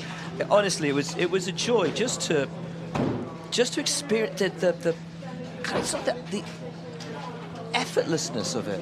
Just so loose and easy, and you know, pitching the car in right on the nose, the rear end pulling through. It was wonderful. It was just a brilliant experience. He was telling me yesterday that he didn't even feel like he had to push crazy hard. He even had some margin, he told me. He's just in a fantastic run of form now, being so comfortable playing with these cars in an incredibly efficient way around this track. Zero hesitation, but still not, like, you know, confident enough to run super fast. Now we see Travis here looking for that fresh ice that we were speaking about, and he will know all about this because he's just fresh off the race in Trois-Rivières in Nitro Rallycross with this very car, the FC1X. So he's pumped. He's pumped. Be hard to beat Travis. Well, this is going to be some matchup. Ekstrom has the advantage, but it's only 0.6 of a second. Pastrana now very much in his happy place. This is his normal office. Green light. Will the advantage be with Travis Pastrana? Travis getting an incredible start right from the beginning. Mattias Ekstrom probably having his first taste of the car this morning. And what can he do? It is difficult to see when you're on the outside on that first lap, isn't it? And very. And Pastrana bouncing around. He's already had one hit into the bank. Oh, and Ekstrom right in the bank, but uses it actually quite effectively. Keeps momentum going. Mattias needs to give it everything here because he only has 0.6 in his favor, and he needs to not lose by more than that to make it through. What a big jump! Huge here. Jump from Pastrana. Almost getting out of shape on the landing. This braking zone is tricky, but see how beautifully Travis is playing with the car into that first braking zone. 4.4 is the gap. Ekstrom driving beautifully, using the snowbanks as his, that's a mistake. As Pastrana, and he's over onto the wrong side of the track. He needs to make his way back onto the right-hand side of the track. He stays where he is. Or did we just see him go back to his side? I think that was coming back. I think he was coming back. It's a shame. But it's not over. It's not over. He was rapid in Trois-Rivières in the Nitro Rallycross round, but he just made too many mistakes, he said himself. And that cost him the victory. And it's the same today. So Ekstrom takes the win after Pastrana gets a little wild and crossed onto the wrong side of the track. So Ekstrom goes through 2-0. I think Mattias will be a little bit surprised by crossing the line first here. He will have known that this is a very challenging race, going up against Travis, being one of the fastest drivers in Nitro Rallycross, and having won 2 races this year. But Mattias wins the race and brilliant moves job. on. Brilliant job from Ekstrom. And wonderful to see that FC1X. Just such a monster of a car. Yeah, it's impressive to see it around here, and they can be so aggressive. We've even seen them cutting a little bit on the snowbanks on the inside, but getting away with it here. You're seeing Ekstrom almost using the snowbank as a curb. Absolutely incredible. Here's the mistake. There we go. Woo! No, this is when he goes coming back. Yeah.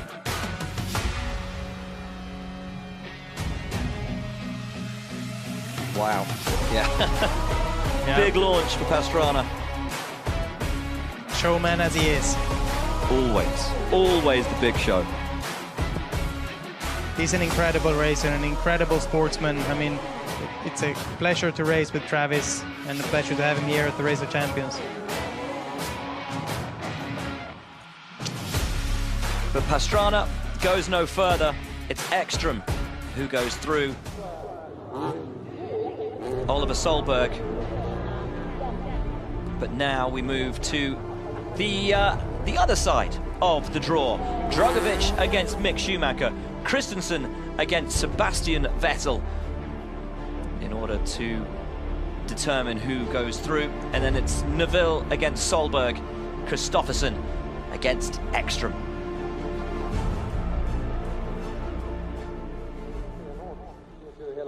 och här i Piteå. Så vi sitter ju här runt över bron och gör kritiska komponenter till elöverföring, elproduktion och faktiskt också vädersidan. Well, we've seen some great action already today, Timmy. Who's your money on right now? Well, we've almost said Oliver Solberg too many times now, know, so right? I think that Seb Loeb will have looked to win this race, but here he is with Neil Cole. Thanks for coming, bro. Sebastian, you arrived yesterday in your race suit, but you're out of it now. Tell us about what happened this morning. That's a good joke. What happened in the morning? I had my hit against Thierry Neuville, so we knew that it will be a tough one. Like you said, I didn't arrive quite late yesterday, but today I was feeling okay, and we had some good battle. But overall, I won the first hit, he won the second one, but overall it's 0.04 seconds, so that's life. It was brilliantly tight, great competition to watch. I just saw you talking to Oliver Solberg there about the FC1X, I think. Tell us what that car is like to drive. It's amazing. It's a lot of power, quite a good balance. The studs are amazing, so the grip is completely unusual for us driving on snow and having so much grip.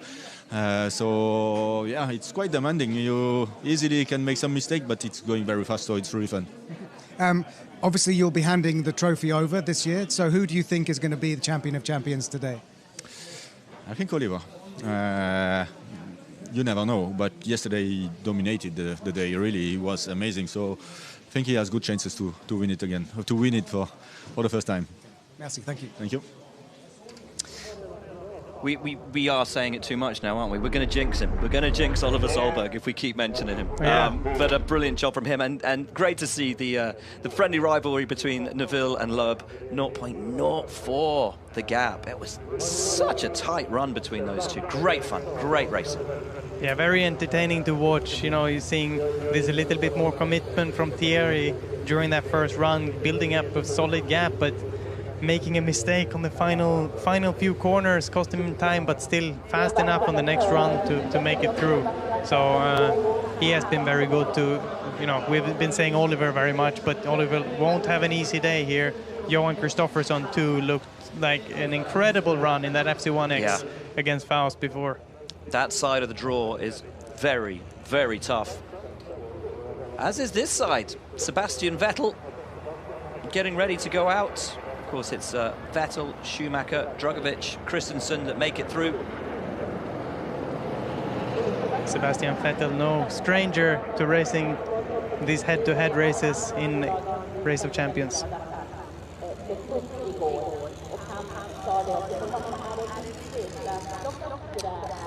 So here we go. We are back to the first side of the draw and to the drivers more used to driving single-seaters. We've got Vettel, we've got Christensen, we've got Schumacher and Drugovich. These are the quarterfinals now, right? Quarterfinals, yes. So this is the racing driver side of the grid. We see the quarterfinals there on the right. Drugovich versus Schumacher. That's kind of a Formula 2 battle. Formula 2 champions, both of them, Drugovich and Schumacher, and then two of the all-time greats in Tom Christensen, Mr. Le Mans, and Sebastian Vettel, four-time Formula 1 world champion. Brilliant matchup. So the youngsters in one race and the veterans in the other. Yes. Drugovich, who has impressed everybody this weekend, turning up as he did, having never driven on snow and ice before, making it all the way to the final in the Nations Cup yesterday. And alongside him, Mick Schumacher, who has been, and always is, so rapid at the Race of Champions. Yeah, Drugovich, of course, getting to the final and having a brilliant result yesterday. Mick being knocked out a little bit earlier, but Mick having actually had very good lap times. I think this will be a close race. It's going to be super competitive. I'd probably side with Schumacher a little bit, just for how well he's been going this weekend. He's looked very, very impressive.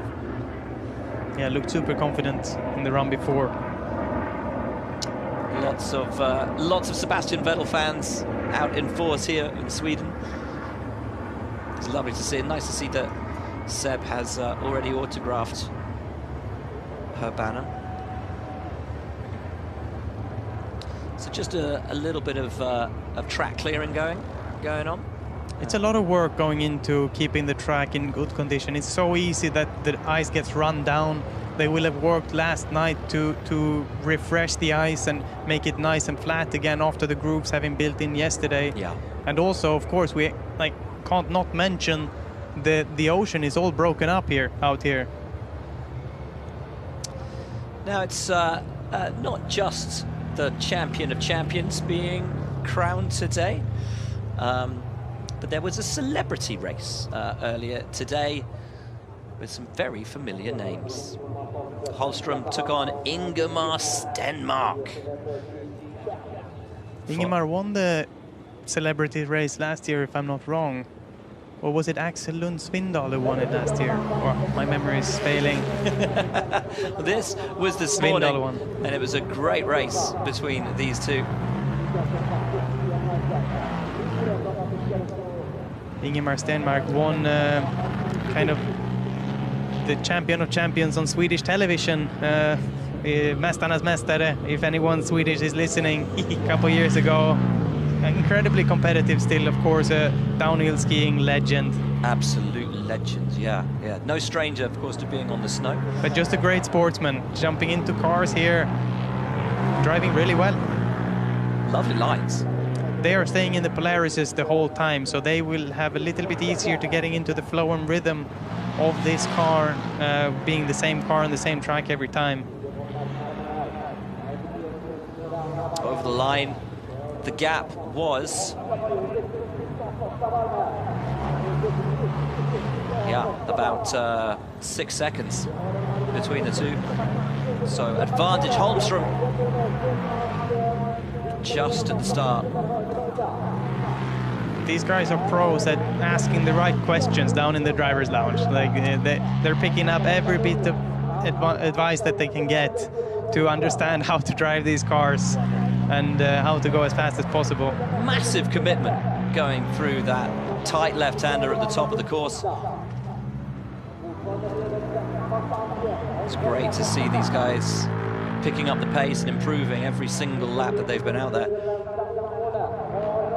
Thomas here, having gone the best of all though, and winning Celebrities race ahead of Ingemar Stenmark. It's never easy to beat Stenmark, no matter the competition, but it was Thomas Holmström who took the victory and the first trophy awarded today. As you say, the sea, this time yesterday, that was all frozen. And they've still managed to keep the track, you know, intact and solid and in beautiful condition. They've done a wonderful job, haven't they?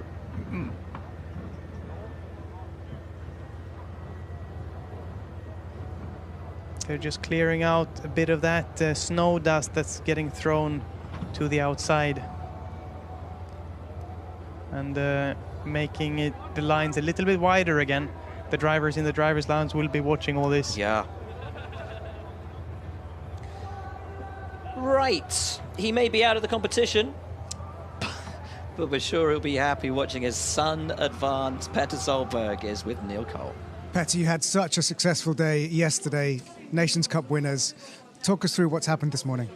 Well, I was ready. You know, I knew I have to be absolutely at the best. You know, I did maybe the one mistake into the chicane on the first round with the Cupra with Oliver, and then second round I did a small mistake with the jump. I tried everything, you know. Ekström thought I was, you know, playing so Oliver should do it, but no chance, you know. And the last run, I thought I had him, but then he came just like a projectile, or how you say it, you know, just before the finish line and took me with 2/10. So it was still good fun. He's just getting into the FC1X now. Tell us what that car is like to drive. Our car is fast. It's really fast. And Neville had driven it twice today already, Oliver Thursday. So he's a little bit nervous now. But like I said, you know, you just have to do your best and have fun, smile. That's why we're here at Race of Champions, you know. So you will see.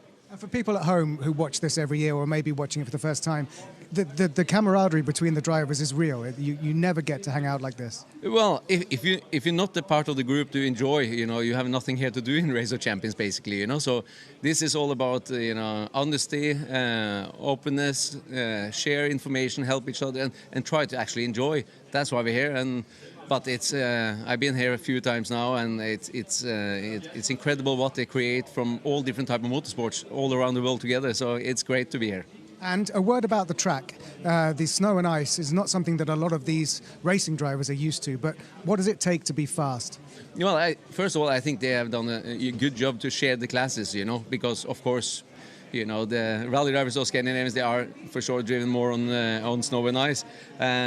It's difficult conditions, but a lot of these racing drivers are impressed us a lot, like Drugovich also yesterday. It's good to see. Conditions are changing, every run when people are driving, so it's never the same. So you have to actually rethink, and doing also different cars all the time. So it's a lot to think of, basically. So that's why we do some mistakes sometimes also. Thanks, Petter. Thank you. Fascinating to hear about the constantly evolving and changing track, not just obviously with the grooves, but I guess any impact that the guys make with the snowbanks will throw more snow out onto the track, and it seems to be what's been pulling them in down there under the tunnel. Yeah, we've gotten a few glimpses on the effort that it goes into maintaining the track here, so great job by the organizers. Fantastic job.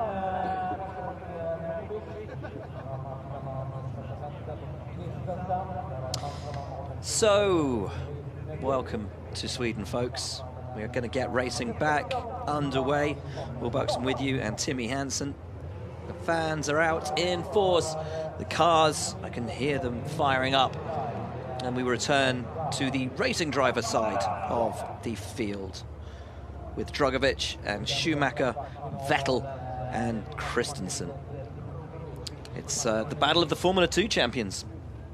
It is. Mick Schumacher, 2020 Formula 2 champion, against Filip Drugovich, the reigning Formula 2 champion.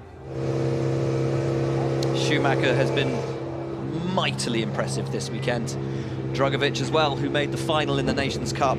This should be a very exciting matchup. It will be a close race because, having seen lap times and so on, they are very evenly matched. They really of course, are. Mick with 1 year's experience from racing here on snow and ice, and Felipe going his first appearance here, but having gone all the way through to the finals yesterday, he's gotten a lot of track time here, picking up valuable experience. Look at the track now. Look how clean the ice is, and this will allow the studs to really get the grip on the ice. And yeah, hopefully they need to adapt to this now that they're able to carry more speed. There's also less of the snow on the outside, and they can drive with a little bit more confidence, and they need to as well.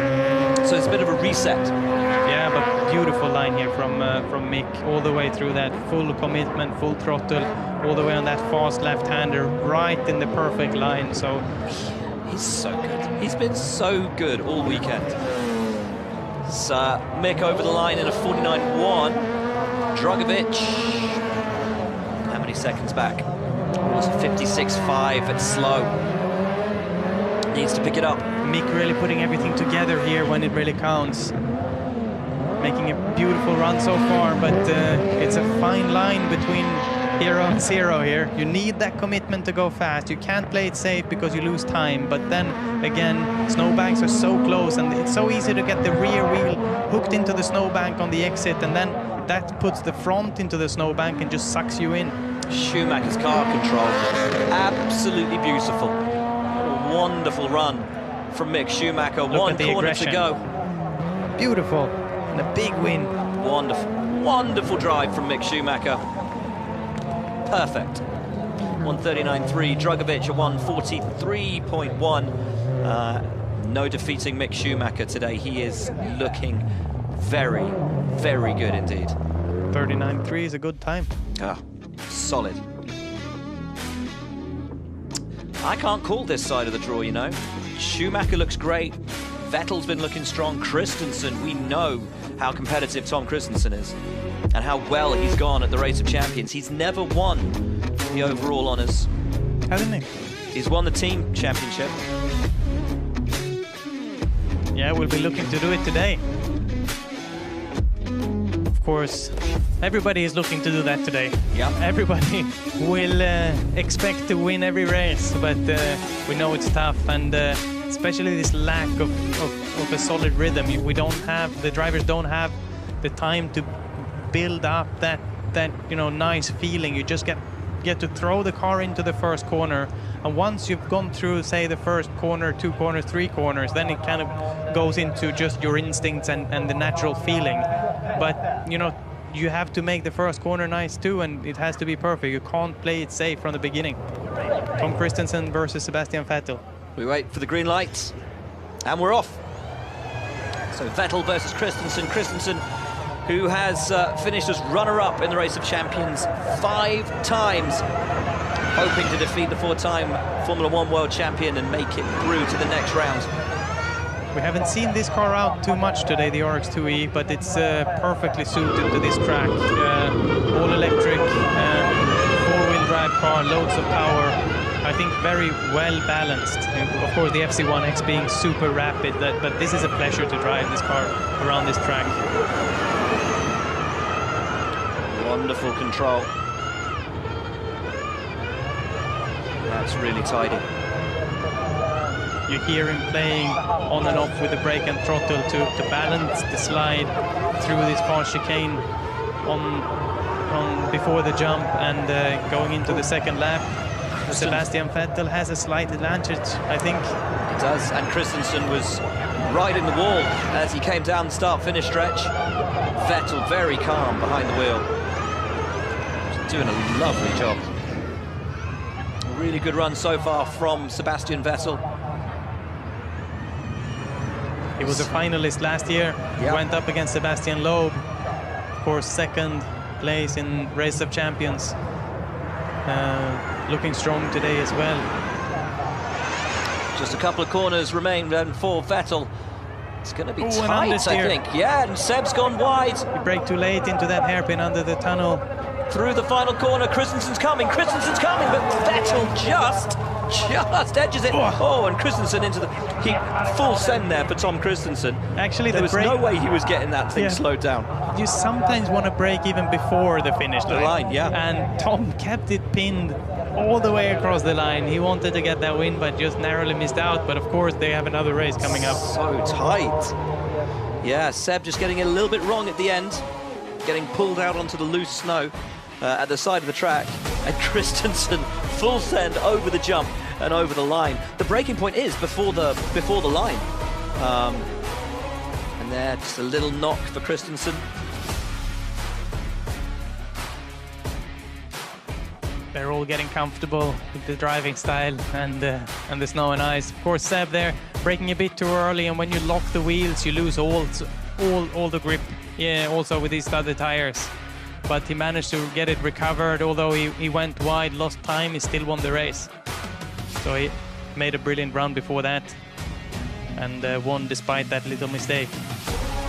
Great fun, great race between two absolute legends of our sport. Right, now we move over to the rally side and we get to see Oliver Solberg in the FC1X.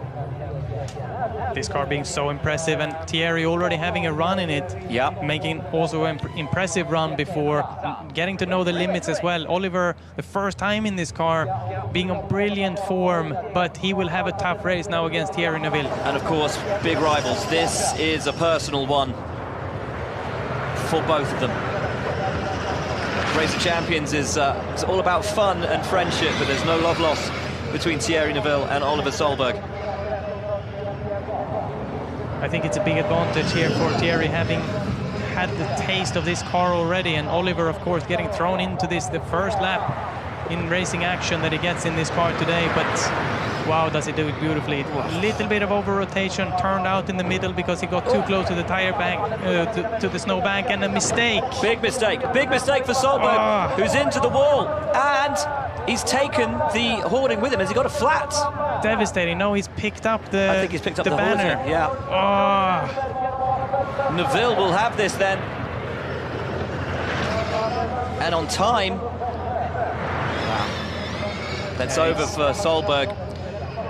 So in this case, Solberg will get a maximum lost time of 10 seconds. Oh, it's Neville. Almost goes over the snowbank. Wonderful to watch him, just out there having fun now. Beautiful drive from Neville, and Solberg had to push and ultimately pushed too much, too soon, clattered the wall, took the advertising hoarding with him, and it was game over for Oliver Solberg. So Neville 1-0. Solberg will be 10 seconds back in second place. So even if Solberg wins the next round, he's got to hope that Neville doesn't finish. I don't know if there is even any way that Oliver could make it through now. Say that, for example, Thierry gets a DNF in the next round. It's the only way. But then they'd be level on. But then it would go to whoever wins the second race if they're level on time. Okay. Yeah, we see them trying to get this this banner off the car. Of course, the studs being so big, it's really stuck into the fabric there. Wow. Let's see what happened. You could see he took a little bit of the bank on the right-hand side, a little nudge into that, I think, before he'd even There, yeah. Takes the nudge. He's out of shape already coming in. Gets into that loose snow and just gets carried out. That hard hit in the concrete wall. And then takes it there. And gets that collected. It's so hard. Being so much more grip, you have to commit so much harder. This is what I spoke about before, that you have to go so fast into the corners that you don't have to be watching out for the inside snowbank. So Oliver, already in the long left-hander before, probably didn't carry quite enough speed into the corner, and this is where Thierry had such an advantage, having felt this car already. Oliver being a little bit too cautious, but it's so difficult to have that commitment, not having raced the car earlier, and he just touched the snowbank on the inside again in the next corner, and yeah, the favorite. Wow, the favorite. Maybe, potentially. We could be about to see a huge shock here at the Race of Champions. Oliver Solberg loses the first race of the weekend.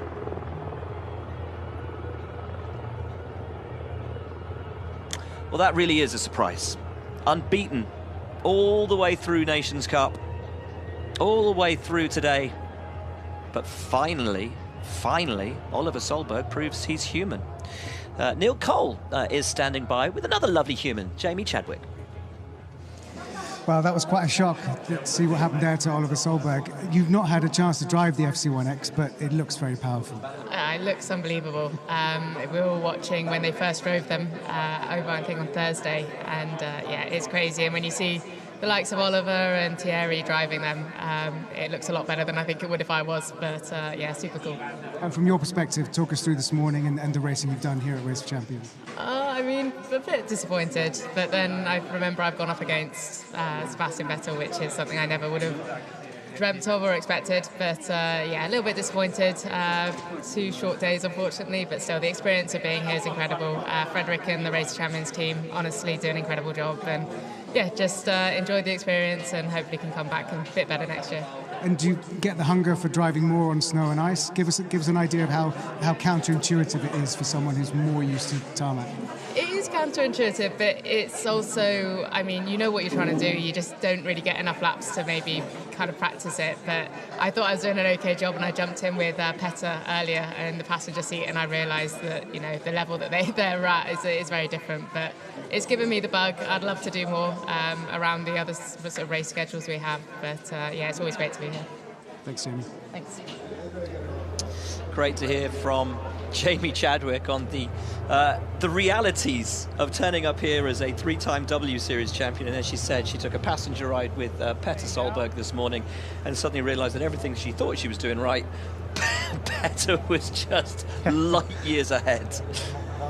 Yeah, she learned a lot from that. She told me that this morning, and she wanted to adapt a little bit her rhythm after feeling the way that Petter's doing it and the commitment he has going into the corners.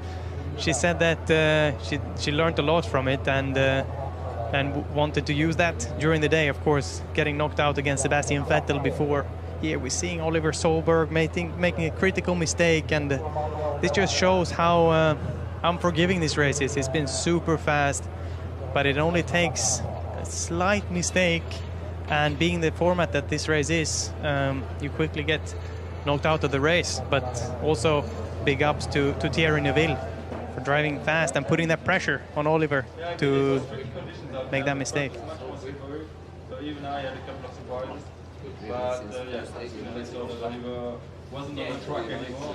I could take a bit more easy and just enjoy. Well, have we seen the first big upset for Oliver Solberg? That error ultimately putting him out of the race. But is he going to get knocked out in the next round?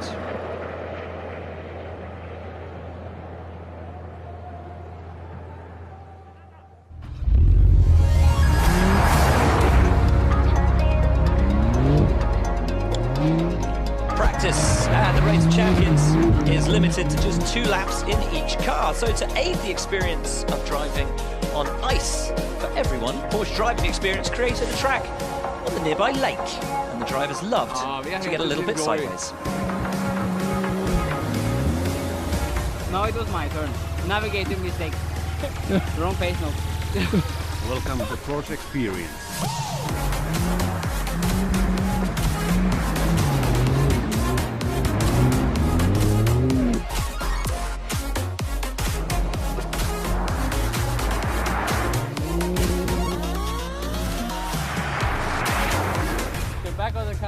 The front of the car in the corner anyway, and that's difficult. keep going, you rotation. It's fast.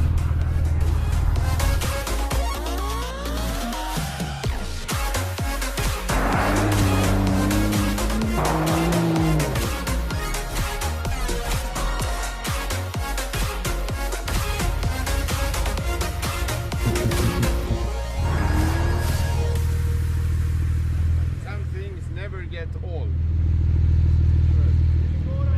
Like coming to Race of Champions. Great fun. Great fun. There are other modes of transportation here in Sweden. That's certainly one way of getting around. It is wonderful to be here in Peter Hafsbad.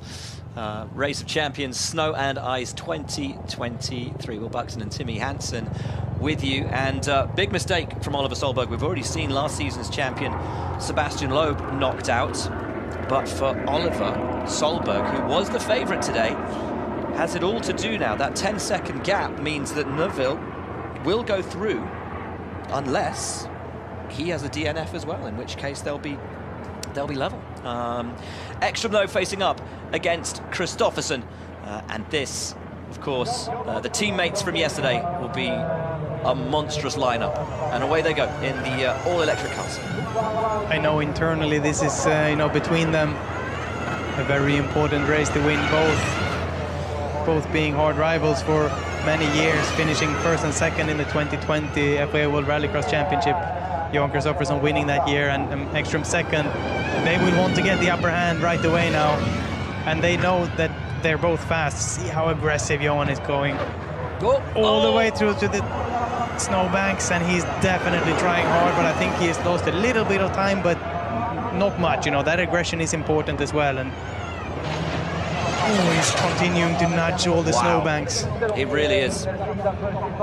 Very, very leery from Johan Kristoffersson. Taking some big knocks into the snowbanks. Over the line, we look for about a 5-second gap. It is just under 5 seconds. So even with those couple of impacts, Kristoffersson is keeping Ekstrom honest. It's going to be very tight between the two of them as now Ekstrom starts to ride the banks. And this was where it started to get a bit messy for Kristoffersson on his lap, and he does hit the bank as well. Ekstrom looking a little bit tighter, but also with the bumper hanging off there. See the damage on his car. They will know what kind of race they had ahead, so they will have gone out right from the start at maximum attack. That we have seen that. How will it end? Kristoffersson over the jump. It is going to be tight between these two, but Ekstrom into the wall. Oh, that's close. That's so close. It's Ekstrom who wins by the slimmest of margins, 0.065. Incredibly close between those two. Yeah, incredibly close and so aggressive. Wasn't that entertaining to watch? We see them completely on the limit or slightly over, tapping the snowbanks and trying absolutely everything they can to beat each other. Wow. Mattias Ekstrom coming out 600ths of a second. You see already here, early on in the run, tapping the snowbank again here on the inside. That moved him out to the outside bank. This might have actually been a more costly mistake than you think, because he pitched the car in too early, hit both the inside and the outside bank, while Mattias had a clean round on the outside right there. But he had his fair share of mistakes on the second lap. So that inside line maybe being, you know, a little bit tighter, and when you carry that speed on the outside it's fine, but the inside line, the corners are tighter towards the end, and that caught them both out just slightly. That small touch into the wall at the end, and the slimmest of margins over the line. It really was close. Fantastic race. Absolutely fantastic race. I don't think, though, that either of them will be too happy with their laps. They will be looking for perfection out there, and that wasn't perfect, but it was entertaining. It was indeed. Oh, fantastic. It's getting to the serious part of the competition. Mistakes punished, as we saw with Oliver Solberg. We're in the middle of the quarterfinals in today's race for the Champion of Champions. Oliver Solberg's car here looking to have taken some damage. Big damage. And is that it for the FC1X today? Then I know they don't have a spare FC1X. I think it will be, yeah. They've just built these two cars to go and race here in Sweden for this weekend. All the other cars are over in Canada for the moment, in America, being in the middle of their championships. They actually have two winter events back-to-back now, Canada being last weekend and another one coming up soon. So let's see if they have enough spare parts to get that car fixed, or if that's all we get to see from this very impressive machine. Such a rapid car, an absolute beast. Great fun to watch out there. But Oliver Solberg ultimately couldn't tame it. The first mistake that we've seen from him this weekend. He was perfect yesterday in the Nations Cup, winning every single race. But he has finally been defeated by his rival, Thierry Neuville. No love lost between those two. And Solberg just pushing a little bit too much. But now we have the second match-up between Drugovich and Schumacher. Drugovich with it all to do in this after a dominant win for Mick Schumacher in the first race. Yeah, we get into these RX2E cars again that are so well suited to this track. It's a pleasure to drive them. It's very natural, and yeah, I'm kind of jealous of these guys right now. It's a beautiful day here at the Race of Champions, and off we go in the quarterfinals between Drugovich and Schumacher. Green light, and away we go. Schumacher on the inside in the blue car, Drugovich in the black. And Drugovich has to try and take it back. 3.7 seconds is the gap. It's going to take some drive from Drugovich to beat Schumacher by that margin, because Mick has looked wonderful this weekend. But he is trying, Felipe. He was wide for a couple of corners there before. He knows what he has to do now. He wants to stay in the race. And he's become a real unexpected package this weekend, Felipe Drugovich. Took it all the way to the final in the Nations Cup. Beautiful jump there. Starting his second lap, getting the car slow down, pitching it first right, then left, getting a little bit off his timing. He was too late to rotate left and ran a little bit wide on the exit of that first corner. He's trying, though. He's pushing. But Mick is looking neat and tidy. Mick is hard to beat here. So here comes Drugovich on that tighter inside line where drivers have been making mistakes. We start to see the grooves being formed in the track. The car bouncing around on it. And I think Drugovich has already had a tap on the rear. It was in that exit of the first corner there just before. Lost a bit of body work. Oh, now into the snow barrier under the tunnel. It's been catching out a lot of people today. Schumacher should come over the rise and we'll have a pretty easy win. Schumacher's off. No! And Schumacher makes the mistake. Drugovich wins. And what's the gap? It was 3.7 before. It's 2.2, so Mick will go through, but just... Wow. Ooh, drama. Even after the final corner. Crazy. Absolutely crazy. He might have carried a little bit of a sideways momentum going over the jump, and when the wheels are not in the air, the car continues to rotate. He landed sideways and got thrown off the track. He will be happy to learn that he has made it through. Relieved, yeah. I think it's safe to say. It was Drugovich with the perfect landing. Yeah, he made a nice jump. And it would have been close between. Look at that. It rotates too late and gets sucked into that loose snow on the outside. That's where he damaged the bodywork. Mick Schumacher, though, doing it nicely. Yeah, beautiful. Just scrubbing off a bit of time.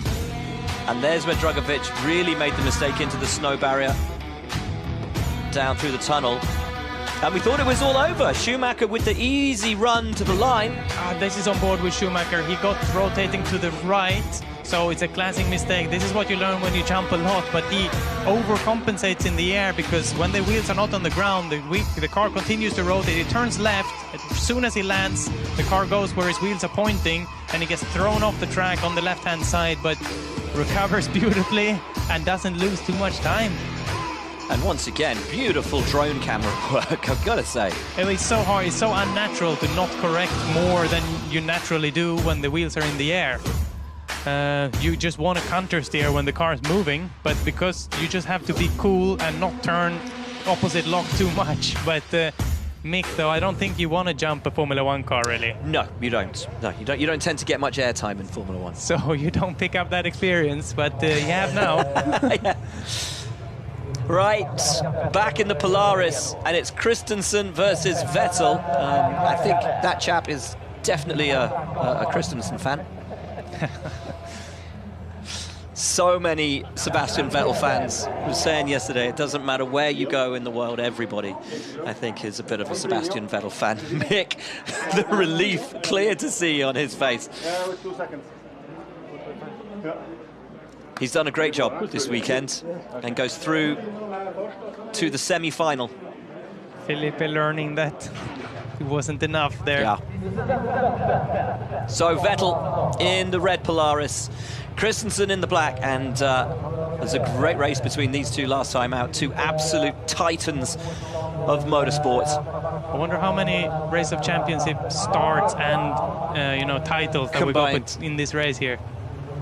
Well, Tom has finished. He's finished second 5 times in the Champion of Champions, but he's won the Nations Cup and a lot of times. Seb's won it, I think, 7 times. Tom Christensen has won the Nations Cup 3 times. Yeah, incredible statistics here. Let's see what they can do on snow and ice. Sebastian Vettel has looked on form today, though. The pressure just doesn't get to him. No. He just goes out there and does his thing. He just races cars because he loves this, you know? And there he is. So 1 individual win for Sebastian Vettel as the Champion of Champions. 7 Nations Cup. Christensen with 3, so that's 11 titles at Race of Champions between these two. Christensen has never won the individual trophy. 5 times second place. This his 17th attempt. He's keeping a little bit of safety margin here, Tom. Maybe that's the experience talking, that he doesn't want to make a mistake. You could see him, you see him leaving a little bit of room to the snowbanks, and that might be an indication of that he's not 100%. He's going on the strategy to get the car to the finish with a solid time and hoping that Seb does a mistake, but see if it pays off here. Lovely run so far from both of them. Christensen, though, a slight tap on the barrier, and once again it's on that inside line. It's really catching people out. This was where he's got to be careful. Coming down towards the tunnel, it's where everyone's been caught out. As Vettel keeps it planted. It's getting very bumpy out that back stretch. Vettel, though, over the jump, should have this sewn up. Sebastian Vettel takes the victory and will proceed to face his very good friend and teammate Mick Schumacher in the semi-final. An all-German semi-final then between Mick Schumacher and Sebastian Vettel. That's going to be a great matchup. Excited for that. I can't wait to see that race. Yeah. They actually drove up here together from Germany. Wow. Huge drive. It took them about 3 or 4 days. Took a number of stops on the way up. I didn't want to drive up here living in Sweden already. I had from my house, I had 1,000 kilometers to go up here. This country is surprisingly big, but from Germany, they must have had 2,000 kilometers, something like that. It took, but clearly good days. friends. They're great friends. And they will have something to talk about in the car on the way back home now. What? Who drives? Yeah. The loser drives. Yes, exactly. All the way. Loser drives home. Brilliant stuff. Brilliant stuff. So, Christensen's wait for Race of Champions overall honours continues. It will not be on his 17th occasion for Tom Christensen. He's knocked out by Sebastian Vettel. Here we have the other race between Solberg and Neville. Only a DNF for Neville. We'll see Oliver Solberg through. He just has to take it pretty easy, and he will progress to the next round. You hear them putting the car into gear here, needing to rev the engine now as the ready to race light comes on. The car will be on perfect rev, small throttle, and then slip the clutch very carefully not to spin the wheels, and then on the throttle up through the gears. Probably staying in second gear here. You want a lot of revs on this engine to keep the momentum. It doesn't have any torque down low, so you've got to keep the wheels spinning and the car in low gear. These two drivers are doing that brilliantly. Lovely lines, beautiful slide. Wonderful run so far from both drivers. Oliver Solberg was the favourite coming into today. Now this is where it gets tough. This is where the mistakes have been creeping in. Oliver does it perfect though. Beautiful. So narrow, but still so committed. It's bumpy under the tunnel there. That's interesting to see, but he's spot on. Oliver will want to win this race though, no matter what happened last time out. He will want to end on a high. 5.1, so it's a slight advantage to Neville. And Neville will want to win this one as well. Actually take the win rather than have it handed to him. Oliver out of shape there on the exit of the second corner in the back of the shot. He's just pushing a bit too much, isn't he? So desperate to take that victory away from Neville. Look how smooth Thierry is driving. Almost no steering wheel inputs. Just driving the car with his feet. Looking super efficient. Who takes the win here though? Well, Solberg over the jump, Neville through the final corner. It's going to be close, but it will go to Oliver Solberg. So he wins another race, but he's out of the contest. Yeah, congratulations, I must say, to Oliver. He's been so fast during this whole race, and one mistake though, putting a foot wrong in the FC1X, getting him knocked out of the competition. But it's been a pleasure to watch Oliver in a league of his own. But now I must say that, yeah, Neville beats him, and really I think many of the other drivers will be happy to know see that Oliver out. Yeah, absolutely. Neville's been driving beautifully this weekend. Of course, made the final with Felipe Drugovich yesterday in the Nations Cup, and today and right now has put out the favourite.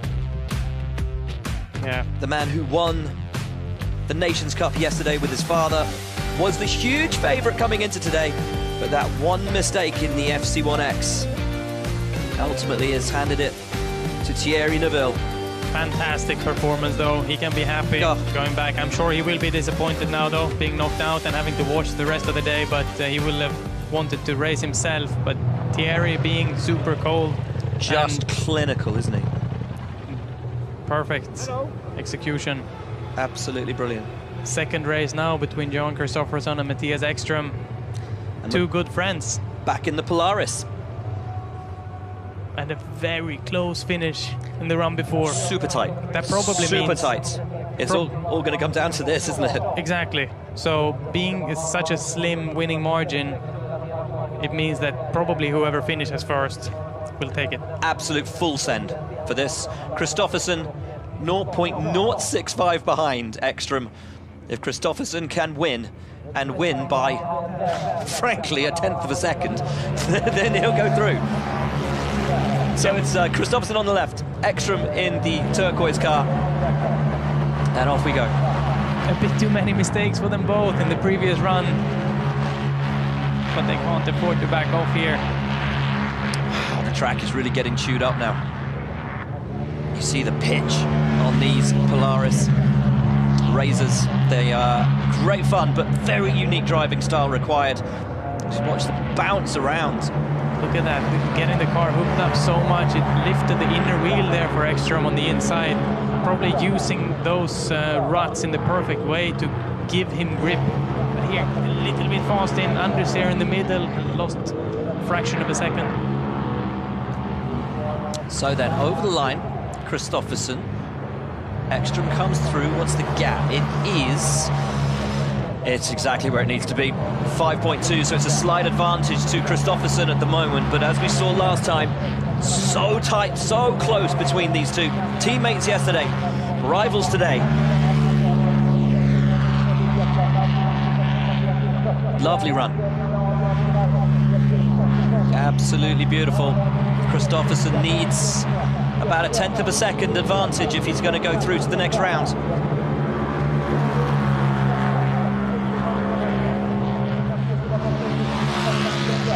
Here we go, through the final couple of corners. It's going to be tight, up and over the jump, maybe a little bit too much slide. It's going to be tight again. Brilliant, absolutely wonderful. Wow, another incredibly brilliant drive.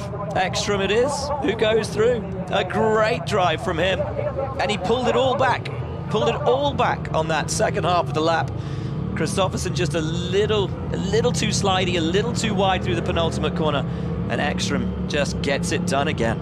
You know, I think that Johan just wanted it a bit too much in that previous race. We saw him make a couple of mistakes, and those mistakes will have cost him the time that he lost by eventually. But incredible to watch. Absolutely fantastic. These two drivers pushing everything they have and a little bit more to beat each other, and finally Ekström gets it done. So it's Ekström who'll go through to face Neuville. Vettel faces up against Schumacher. Semi-finals coming straight up. And again, so tight between those two. Brilliant racing. Brilliant racing. He's happy here. Great job. Absolutely fantastic. They've been the closest races, actually, those two, throughout this competition. Just brilliant. Yeah, teammates yesterday being a very, very strong team, but beaten by Norway in the semi-finals. And seeing then Norway get the overall win, of course, with the Solbergs. But now, the only hope for Scandinavia is Mattias Ekström. So he will have a lot of pressure on his shoulders now for the end of this afternoon, but a lot of support from the fans. Huge support. So Schumacher versus Vettel, Neuville versus Ekström coming along right now here in Pizza Havsbad in Sweden. The sun starting to set over the Baltic Sea. Good way of keeping warm. It's pretty chilly out there today. It's not quite as cold as it was last year. Yeah, it's actually a nice day, I think, for the spectators. They can go buy drinks, they can warm up, and it's around just under 0 degrees here. Isn't it? It's not windy, so I would say it's a lovely day to be on the grandstands. Last year we saw quite a lot of wind, and the ones who managed to stay out there all day, they did a big job. We see here the celebrations to Ken Block on the helmet of many drivers in memory of Ken. Lovely to see that. A great, really lovely. Great racer, a pioneer within motorsport, and did so much for the community and for sports, and pushing what you can do with cars, really, the show that you can make and the things.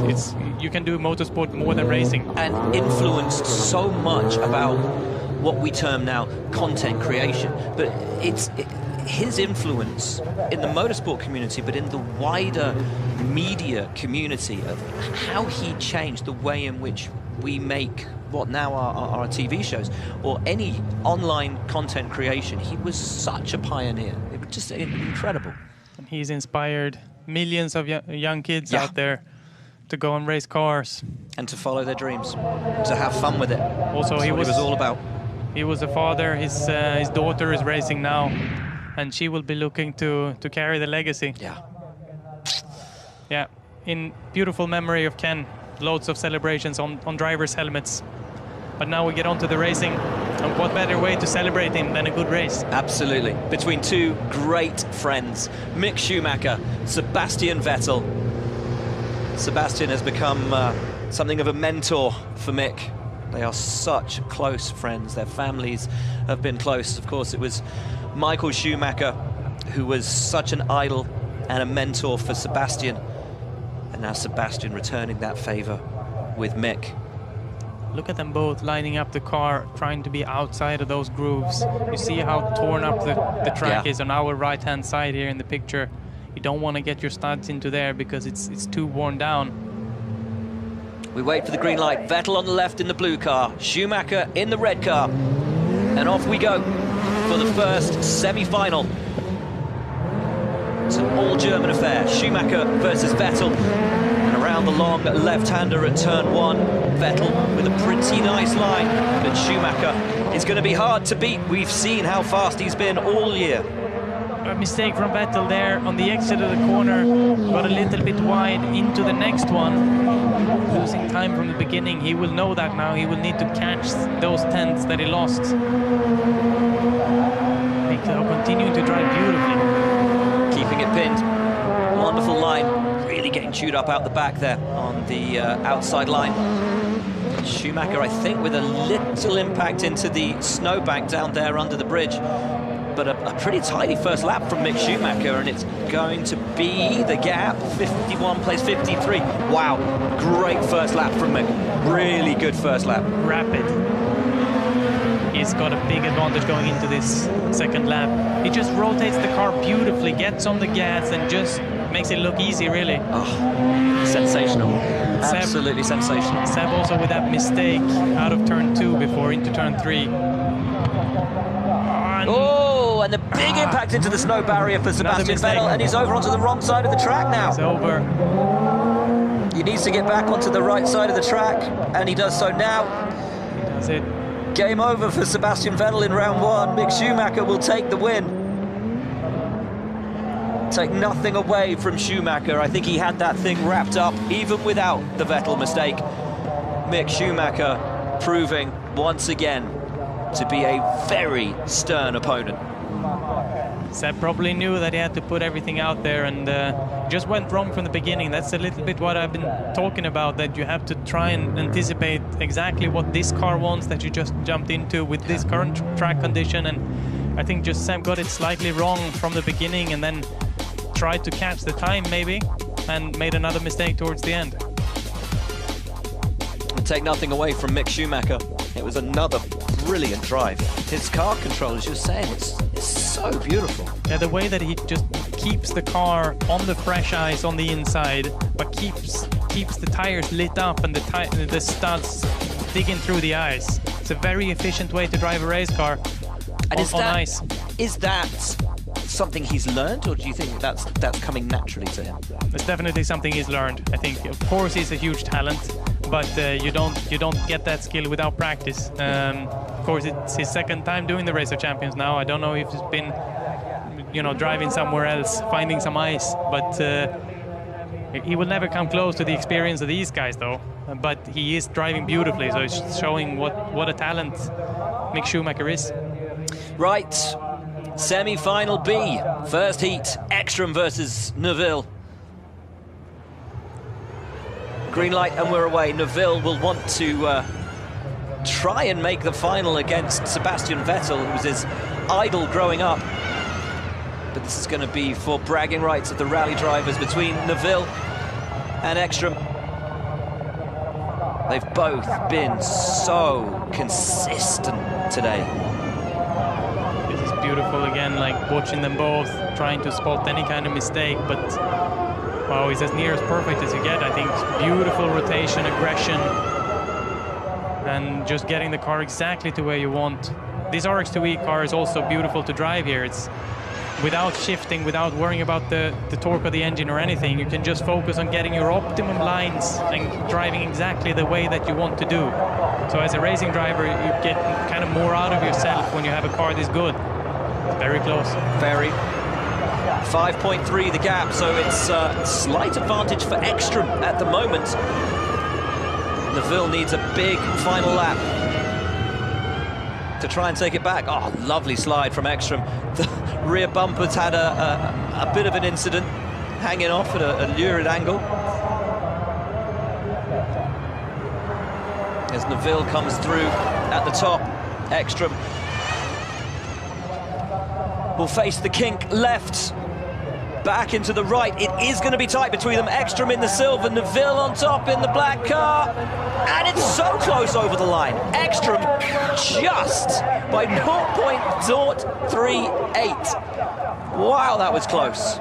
He really has the tiny margins on his side today, Matthias, but driving beautifully. I mean, they're throwing these cars around in a fantastic way, going super fast on this track. Brilliant job.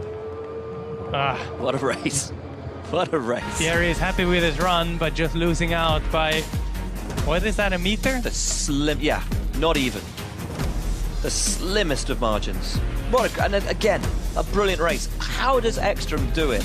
Every time by the tiniest margins. He's got a lot of experience, doesn't he, from all sorts of different racing. Of course, most recently in the Dakar with the Audi. But DTM champion, World Rallycross champion. I know he's done a lot of rallying. He's done it all, really. So for the semi-finals, this is best of two. But if it's 1-1, a third decisive race will be organised. Is that the rules now in the semi-finals? Mm-hmm. So it's not about the time anymore? Nope.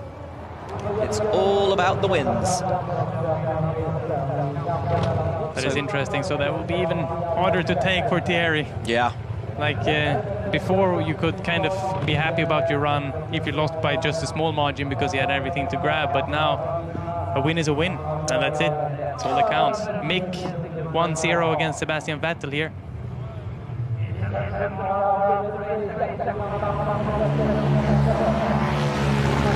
That's not what I might say.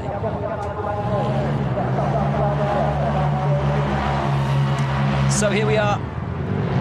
Schumacher versus Vettel. And Vettel really throwing it around in the yellow car. Schumacher in the turquoise. Lovely start. Vettel having so much fun out there in the Polaris.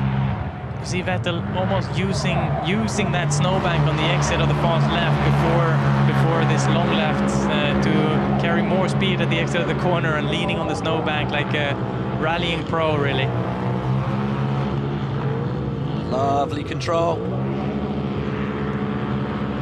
Great run. So over the line, Schumacher with a 50.0. Seb is 5.2 back. 50.0 is not the fastest time that we've seen with these cars, but the track's also looking pretty rough right now. There's a lot of snow on top and harder for the studs to have any fresh ice to grip into in a couple of places. This is what the drivers are speaking about. It's hard to judge what kind of grip are you going to have in the next corner. You don't do more than one lap. You know, you have each outside and inside lap once. You don't get any chance to build up your pace. Phenomenal job so far. The pace that Schumacher's had this weekend. Absolutely phenomenal. Vettel rounding the jump. But Schumacher will take the win and goes through to the final, 2-0. A brilliant drive from Mick Schumacher, and he will go through to the Race of Champions final. What a brilliant job he's done this weekend. Fantastic day. Of course, we spoke about Oliver before losing his drive in WRC. It's the same for Mick, really. He won't race in Formula One anymore, and but he's really showing that he's a world-class driver today. Out of his comfort zone, on the snow and ice, not really getting to do what he naturally, instinctively does the best with optimum racing lines and high grip. Here, he has to pitch the car in on snow and ice. It just looks like he's been doing this for years.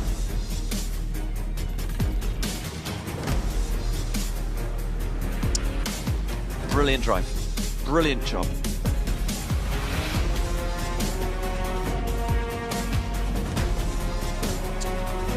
So Schumacher through, Vettel out. And next up, it's Ekstrom versus Neville. Now, my notes told me that it was not combined times. I've been told it is combined times. It is combined my times. mistake. Sorry for that. Yes. Okay. So it will still be combined times. So Neville can still go through. Very much a race. Very much a race. 0.038 the gap. There's nothing in it. So that previous race being so close has no influence on this race now. Whoever wins by more than 300ths of a second will make it through to the final of the Race of Champions today. Mattias Ekstrom versus Thierry Neuville here. Neuville in the black car. Oh, you see Ekstrom struggling with the shift there. This car is hard to get into gear. You see him gripping his teeth. Yeah. You need to get through the gears. You need to stay on high revs, but of course when you shift up, you don't want to be in the rev limiter. Of course he stays on a beautiful trajectory. Beautiful driving. Lovely line from Neville. They need to both be perfect. Oh, a little mistake, a little dink into the snow wall for Ekstrom. Neville has a good lead at the moment, 47.4 plays, 52.7. 5.3 is the gap, so it is a slight advantage to Neville, but as we know, Ekstrom always seems to be able to find something on the second half of the lap. We get a lot of shots with Ekstrom here, and it's looked good here. We see Neville pitching it into the inside line now on the far side. And again, that smooth style. Not too many impacts with the steering wheel, with just having the drive, the tires facing the correct direction. Taps the inside snowbank there. And there comes Ekstrom at the top of the picture. Neville coming through at the bottom. Ekstrom, can he do it again? Oh, it's a brilliant win as Neville got a little sideways coming on to the start-finish straight. Ekstrom it is who progresses to the final. 2-0. Clinical from Ekstrom, and Neville is knocked out. Home hero then. There will be Swedish representation in the final, and it will be Ekstrom. Great job, wonderful drive. Slimmest of margins here from the beginning, needing to make good starts. You see the attitudes of the car here, kind of leaning on the snowbank to pitch the car into the next corner, carrying good speed, incredible speed from the track corner before, and getting the exit speed. Here we see Neville. He made a couple of mistakes in the end there. We saw him tapping the snowbank before the tunnel, running wide after the tunnel, and again tapping the snowbank in the final corner. I think that's where he lost it. So it will be Mick Schumacher versus Mattias Ekstrom in the final of the Race of Champions, Champion of Champions 2023. Well, it's a fascinating final. I think it's going to be a brilliant run between Schumacher and Ekstrom. The man who we expected to make it to the final, though, is not. He is instead with Neil Cole. It's Oliver Solberg. Oliver, you had such a good day yesterday, Nations Cup champion. Today, you were everyone's favourite. Tell us what happened. I felt good. It was a good run against my dad, and against Neuville in the first run, I was insecure in the FC1. You know, I knew he was very strong in that car. You know, so I just had to do my best. Unfortunately, I cut the right, bent the steering, and then I went into the wall. So yeah, it was a mistake, but I had a good run in the rallycross car, so I won that one. But yeah, Neuville did a great job, so it's well deserved. But we'll try again next year. And now we've got the final. It's an amazing lineup: Schumacher versus Ekstrom. Where do you think who's going to be champion of champions? Difficult to say. You know, Mick has done a great job. You know, Ekstrom is very strong. I know that. So I think Ekstrom will have a good chance. But you never know. Mick can do a surprise. You know, so we'll see. And also in terms of the track adapting to the way that the circuit's evolving, talk us through that process. The track is not too bad. It's quite consistent. Yeah, of course, it's loose sometimes, but yeah, it's not too bad. But it's adapting to different cars. It's the fun part. Yeah. And for you, what will you take away from this weekend? Champion yesterday and some good race wins today. No, yeah, champion yesterday, and then the speed has been very, very good. So I did a small mistake earlier, which sucks, but. Yeah, I just need to see what could be better for next year, and then we'll try again. Yeah. Thanks, Oliver.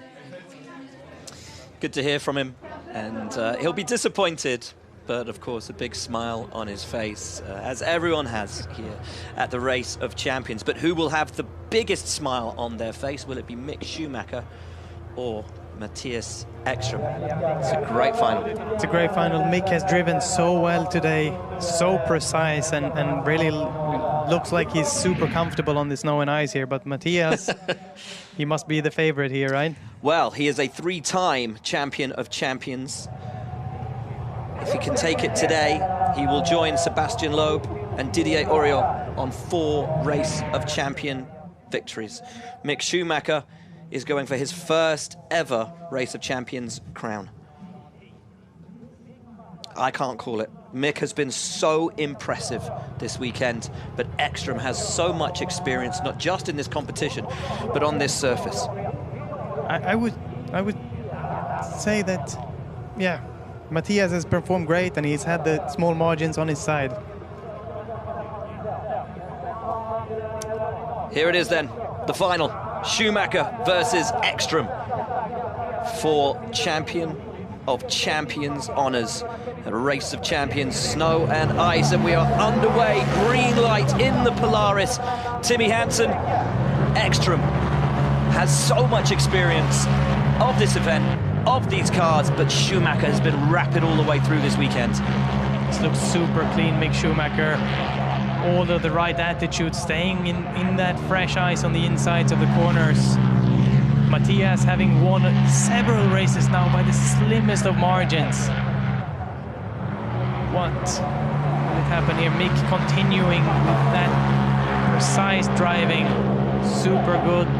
Ekstrom being very aggressive. I've said it before, we say it again, this Polaris is different to drive compared to the other cars. It's a bit higher, takes a little bit more momentum and minimum speed through the corners, maintaining a good flow. It's a good first run then. Schumacher. Isn't it, have they swapped the timing here, the names on the timing? Yeah, the timing's the wrong way around. The advantage, just a slight one for Ekstrom at the moment. I think you must say that Mick is the underdog here, Absolutely. Having so much less experience. Mattias Ekstrom having won Race of Champions several times, driven on snow and ice several times, and just years of experience. Mick impressing so much today, though. Schumacher has had a wonderful run. He's had a great Race of Champions 2023. But to go up against Ekstrom, as you said, with all his experience, all his knowledge of these conditions and these cars, it's going to be tight between the two of them. Ekstrom through the final corner. Schumacher over the jump. Ekstrom will take the first win, but only just. Ekstrom then takes one step towards claiming a 4th Race of Champions, Champion of Champions crown. It's 1-0 to Ekstrom. Schumacher, a brilliant run, but just not quite enough.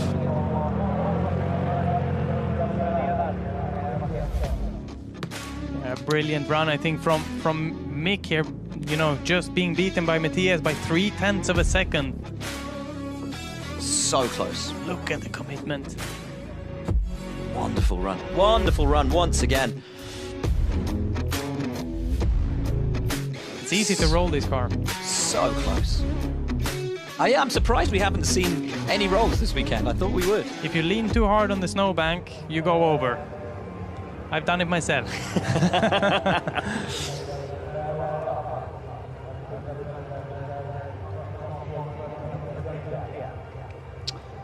Well, Ekström versus Schumacher. It was first honours for Mattias Ekström, who knocked out in the last round Thierry Neuville, who's standing by with Neil. Thierry, you've had some great racing this weekend. You've gone very far in both competitions. You've got a smile on your face. Are you enjoying it? Yeah, I was really enjoying it, and I mean, incredible weekend. Unfortunately, I bent the steering on the last run against Mattias Ekström, who was very strong all weekend long as well. But yeah, I have given it everything. I had a lot of fun. I made a couple of new friends, and yeah, great organization and great event. So it's your first time at Race of Champions, and I think a lot of people have been impressed with your pace, and you've beaten some good names as well. Yeah, I mean, it's part of my job to be driving rally cars and be fast on snow and ice as well. But obviously, we're driving against the best drivers of all motorsports competition. So it wasn't easy, and I really had to go hard for it. But yeah, a small mistake. I clipped the wall inside. I opened the steering arm, and yeah, unfortunately, not final for me. So it was Mattias that knocked you out of the semi, and now he's in the final. Is he unstoppable? What do you think about Mick's chances? I think Mattias has much more experience on ice and snow, and as well on rallycross tracks. So he will be very strong. But Mick was doing great as well, and yeah, I have to go and watch now. Thanks. And we have to watch as well. Can't wait for this. Ekström then heading back out. It's 1-0. Ekström versus Schumacher for the Race of Champions, Champion of Champions crown. Ekström going for a 4th crown. Schumacher, it would be his first. Interesting to hear there what Thierry had to say. In the right-hander before the tunnel, he tapped the snowbank and bent the steering, and that's why he was out of shape in the last 2 corners as well. So, wow, that tiny mistake like that cost him the place in the final, but it is Mattias Ekström who kept his wheels in the correct place and kept his head cool, and has driven brilliantly today, and now is facing Mick Schumacher in the final of Race of Champions. In the supercar lights, back out there. I've had a lot of fun in these cars this weekend. Excited for this. Can Schumacher pull it back to 1-1? This is will what it go Ekström's way? Yeah, this is where I expect maybe Ekström to have even more of an advantage. Having to drive so aggressive as you have to do in this car will be a hard ask for Mick, but again, he did drive brilliantly in this very car before. Yeah. So I think he's very much up for the challenge, driving brilliantly. Mick, but it's a tough race now against Mattias Ekström, much more experienced.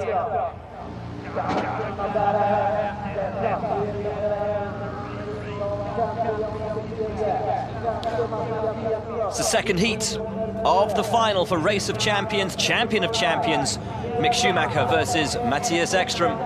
1-0 to Ekström, and away we go in the supercar lights. Schumacher in the blue, Ekström in the orange. He has the inside line, Schumacher with the outside line. And Tim, as you were saying, this is the car that should suit Ekström. He knows these conditions, he knows this kind of car, but Mick has looked rapid all the way through this weekend. You've got to stay precise, but this car requires a lot of aggression to drive it. You've got to wrestle the gearbox. It's not easy to get it into gear, but Ekström having some kind of problem. It's a fire. He's got a fire in the car. Yeah, he's definitely got an issue in the car. It looked like there was a little fire just down around the gear shift. But Ekström is continuing. He's not stopping. Not stopping. Not even a fire can stop Mattias Ekström today. Wow.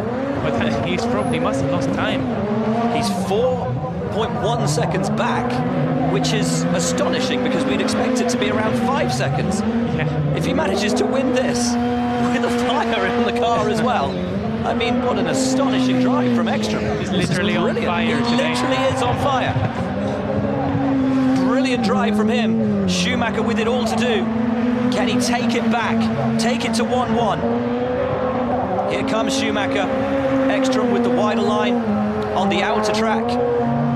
Schumacher through the tunnel. The flick, double back. Ekström over the bump. And you know what? I think Ekström's going to do it.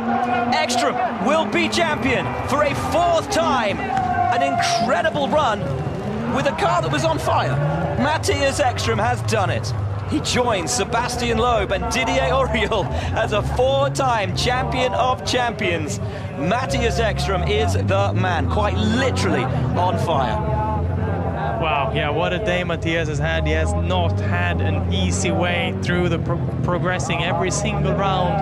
It's been by the 10th that he's had to fight for. He's driven perfectly, not put a wheel wrong, seen slight mistakes from his competitors, putting him ahead, and now he beats Mick Schumacher 2-0 in the final.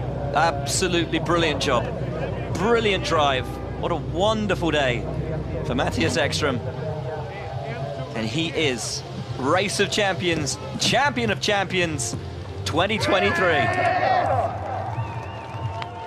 Phenomenal drive. What a great contest. He joins the all-time greats in Race of Champions history. Fourth crown. Brilliant.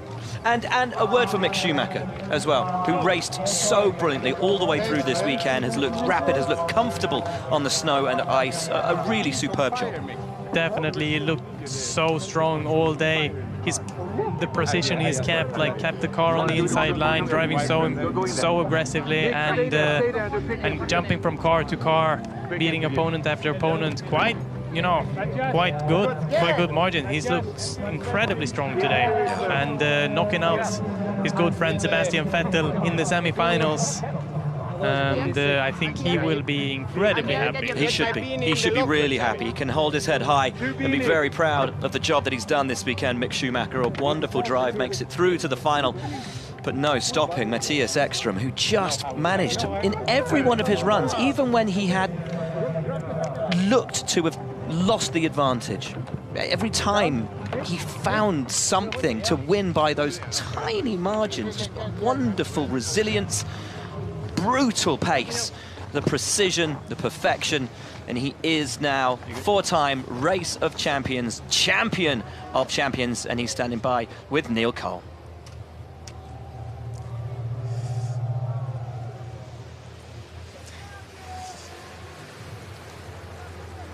Mattias, Champion of Champions again, but it's quite a dramatic final race. Yeah, that wasn't in the plan. I had an okay start, but already after half a lap, something caught fire in the car, and on the center console it was starting to be a bit bad smoke. And my co-driver, I think he wanted to stop, but I was not so interested, so switched off the windscreen heater, and I just went going and tried to shut the fire down on the straight, and luckily it stopped, so it was amazing. But even more, I feel this is something more special to me than actually winning. Everybody know I had two finals against Michael when he was here, and it feels so fantastic in a way to compete against Mick, and it's also very emotional for me because I had only great moments with Michael on these events, and to see him in the final is very special. And I'm super proud because he was also with me on Friday and in the Dakar car, and he's such a huge talent, and I think his time is ahead of him. So look forward to some other battles, and I know it won't take long before I get beaten, but from you I would have no problem to finish second. And a word from you, mate. No, obviously, congratulations to Mattias. He's an exceptional driver, and you know, it really proves it. I was trying my best out there; it was just not enough. But yeah, no, I'm super proud of him. He's done an amazing job all weekend. So yeah, and thank you for the kind words. Let's get the trophies underway. Thank you. Beautiful words from our champion Mattias Ekström. I'm not emotional. I've got a little. It's dusty in here. I think that's what it is. That's what it is. Yeah. Dust. Beautiful words Gorgeous. there from Mattias. Yeah, in memory of Michael. And there's the smoke and there's the fire.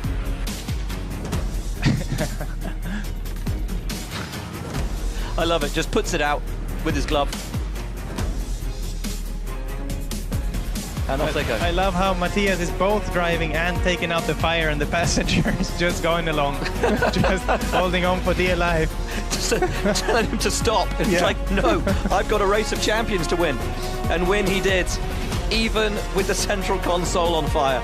There was no stopping Mattias Ekström today. Yeah, he took down the best of the best on the way, being on that incredibly competitive side with all the rally drivers, getting through every critical step of the way by the slimmest of margins. But today is Mattias Ekström's day. He's on top of the world, champion of champions. A fantastic ride, a fantastic weekend. Says on his helmet, go hard or go home. And go hard is exactly what he did. The commitment, the pace, the perfection. It was wonderful. A wonderful drive all the way through the day. Mick Schumacher doing so well to reach the final for the first time. And just couldn't quite get it done against someone in Ekstrom who has so much experience, so much knowledge. And now a four-time champion. For the podium. The trophy presentation for Race of Champions 2023. In second place, Mick Schumacher.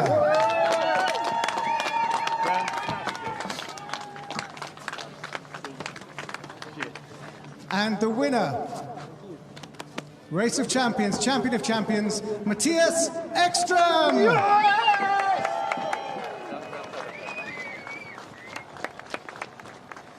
And to present the trophy for second place, Tobias Lindfors, the chairman of Peter Habsburg Group. Thank you very much. Very good.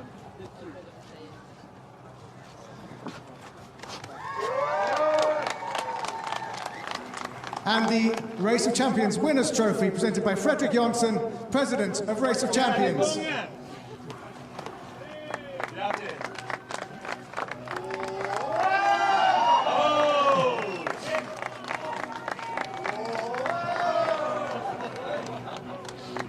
So it's 4 times of champion Memorial Trophy Mattias Ekström. by Jesse Jonsson, Commercial Director of Race of Champions. Absolutely brilliant drop from him. Joins Sebastian Loeb and Didier Auriol on 4 wins in the Champion of Champions. Beautiful job all weekend. It's been a great year. What a show we've had. 2 days of fantastic action. The watch from IWC, Lucy. As they get all of their trophies and all of their goodies. Beautiful watch from IWC as well. It has been a marvellous 2 days of competition, but great fun. And as Thierry was saying, an opportunity to make new friends, come to new places, experience new things. It's just such a wonderful event, and it's been Smiles so much all around. fun. Yeah, smiles all around. It's been living up to its reputation, Race of Champions, being just a celebration to the love for our sport, love for motorsport, and going up against some of the fantastic, great drivers of the world, and just a fantastic atmosphere. And it's been a pleasure to be here with you, Will. Oh, it's been great, mate. I've really loved it. Thank you so much for your insights, for all your knowledge, and for helping us to navigate what have been 2 phenomenal days of racing here in Sweden. Mattias Ekström is the Race of Champions, Champion of Champions 2023. And a huge word for Fredrik, for the whole Race of Champions team who put this incredible event on. The organization has been phenomenal, and the team behind the scenes who put the broadcast together. Thanks to Fredrik and everybody for an amazing event. Sorry for the... As Mattias says, echoes those words. What a wonderful event it's been. Everyone behind the scenes on the broadcast as well, and in the social media team that's here. It really is something of a racing family here at the Race of Champions, and it's an honor to be invited and to be a part of it. Just so much fun. Let's have a final word from Mattias Ekström. Yeah, I think it's, as I said before, Race of Champions have meant a lot to me in my career. I had the honor to race in Stade de France against Sebastian Loeb in the final. I had once Michael in the final in London, one time in Peking, and then having Mick here in Sweden. So I think it's very special to have 4 wins, and it's also very special to do it in Sweden. But actually I feel it more for Mick's side, because I know Michael so well, and we had also great battles, and that he is here and doing so well, and especially after Friday I had a nice fun with him, so I can see he's a huge talent. And yeah, I can't wait enough for the next generation to come and beat us here, but I will fight as long as I can and entertain everybody as much as I can, and as long as I see good enough, I will be here, as long as Fredrik invites me. Congratulations, thank you both. Beautiful stuff from our champion 4 times. Thank you so much for tuning in, folks. Hopefully we will see you next year at the Race of Champions. What a thrill it's been. Mattias Ekström is your champion of champions, but from Timmy and myself, that's your lot. Thanks so much for tuning in.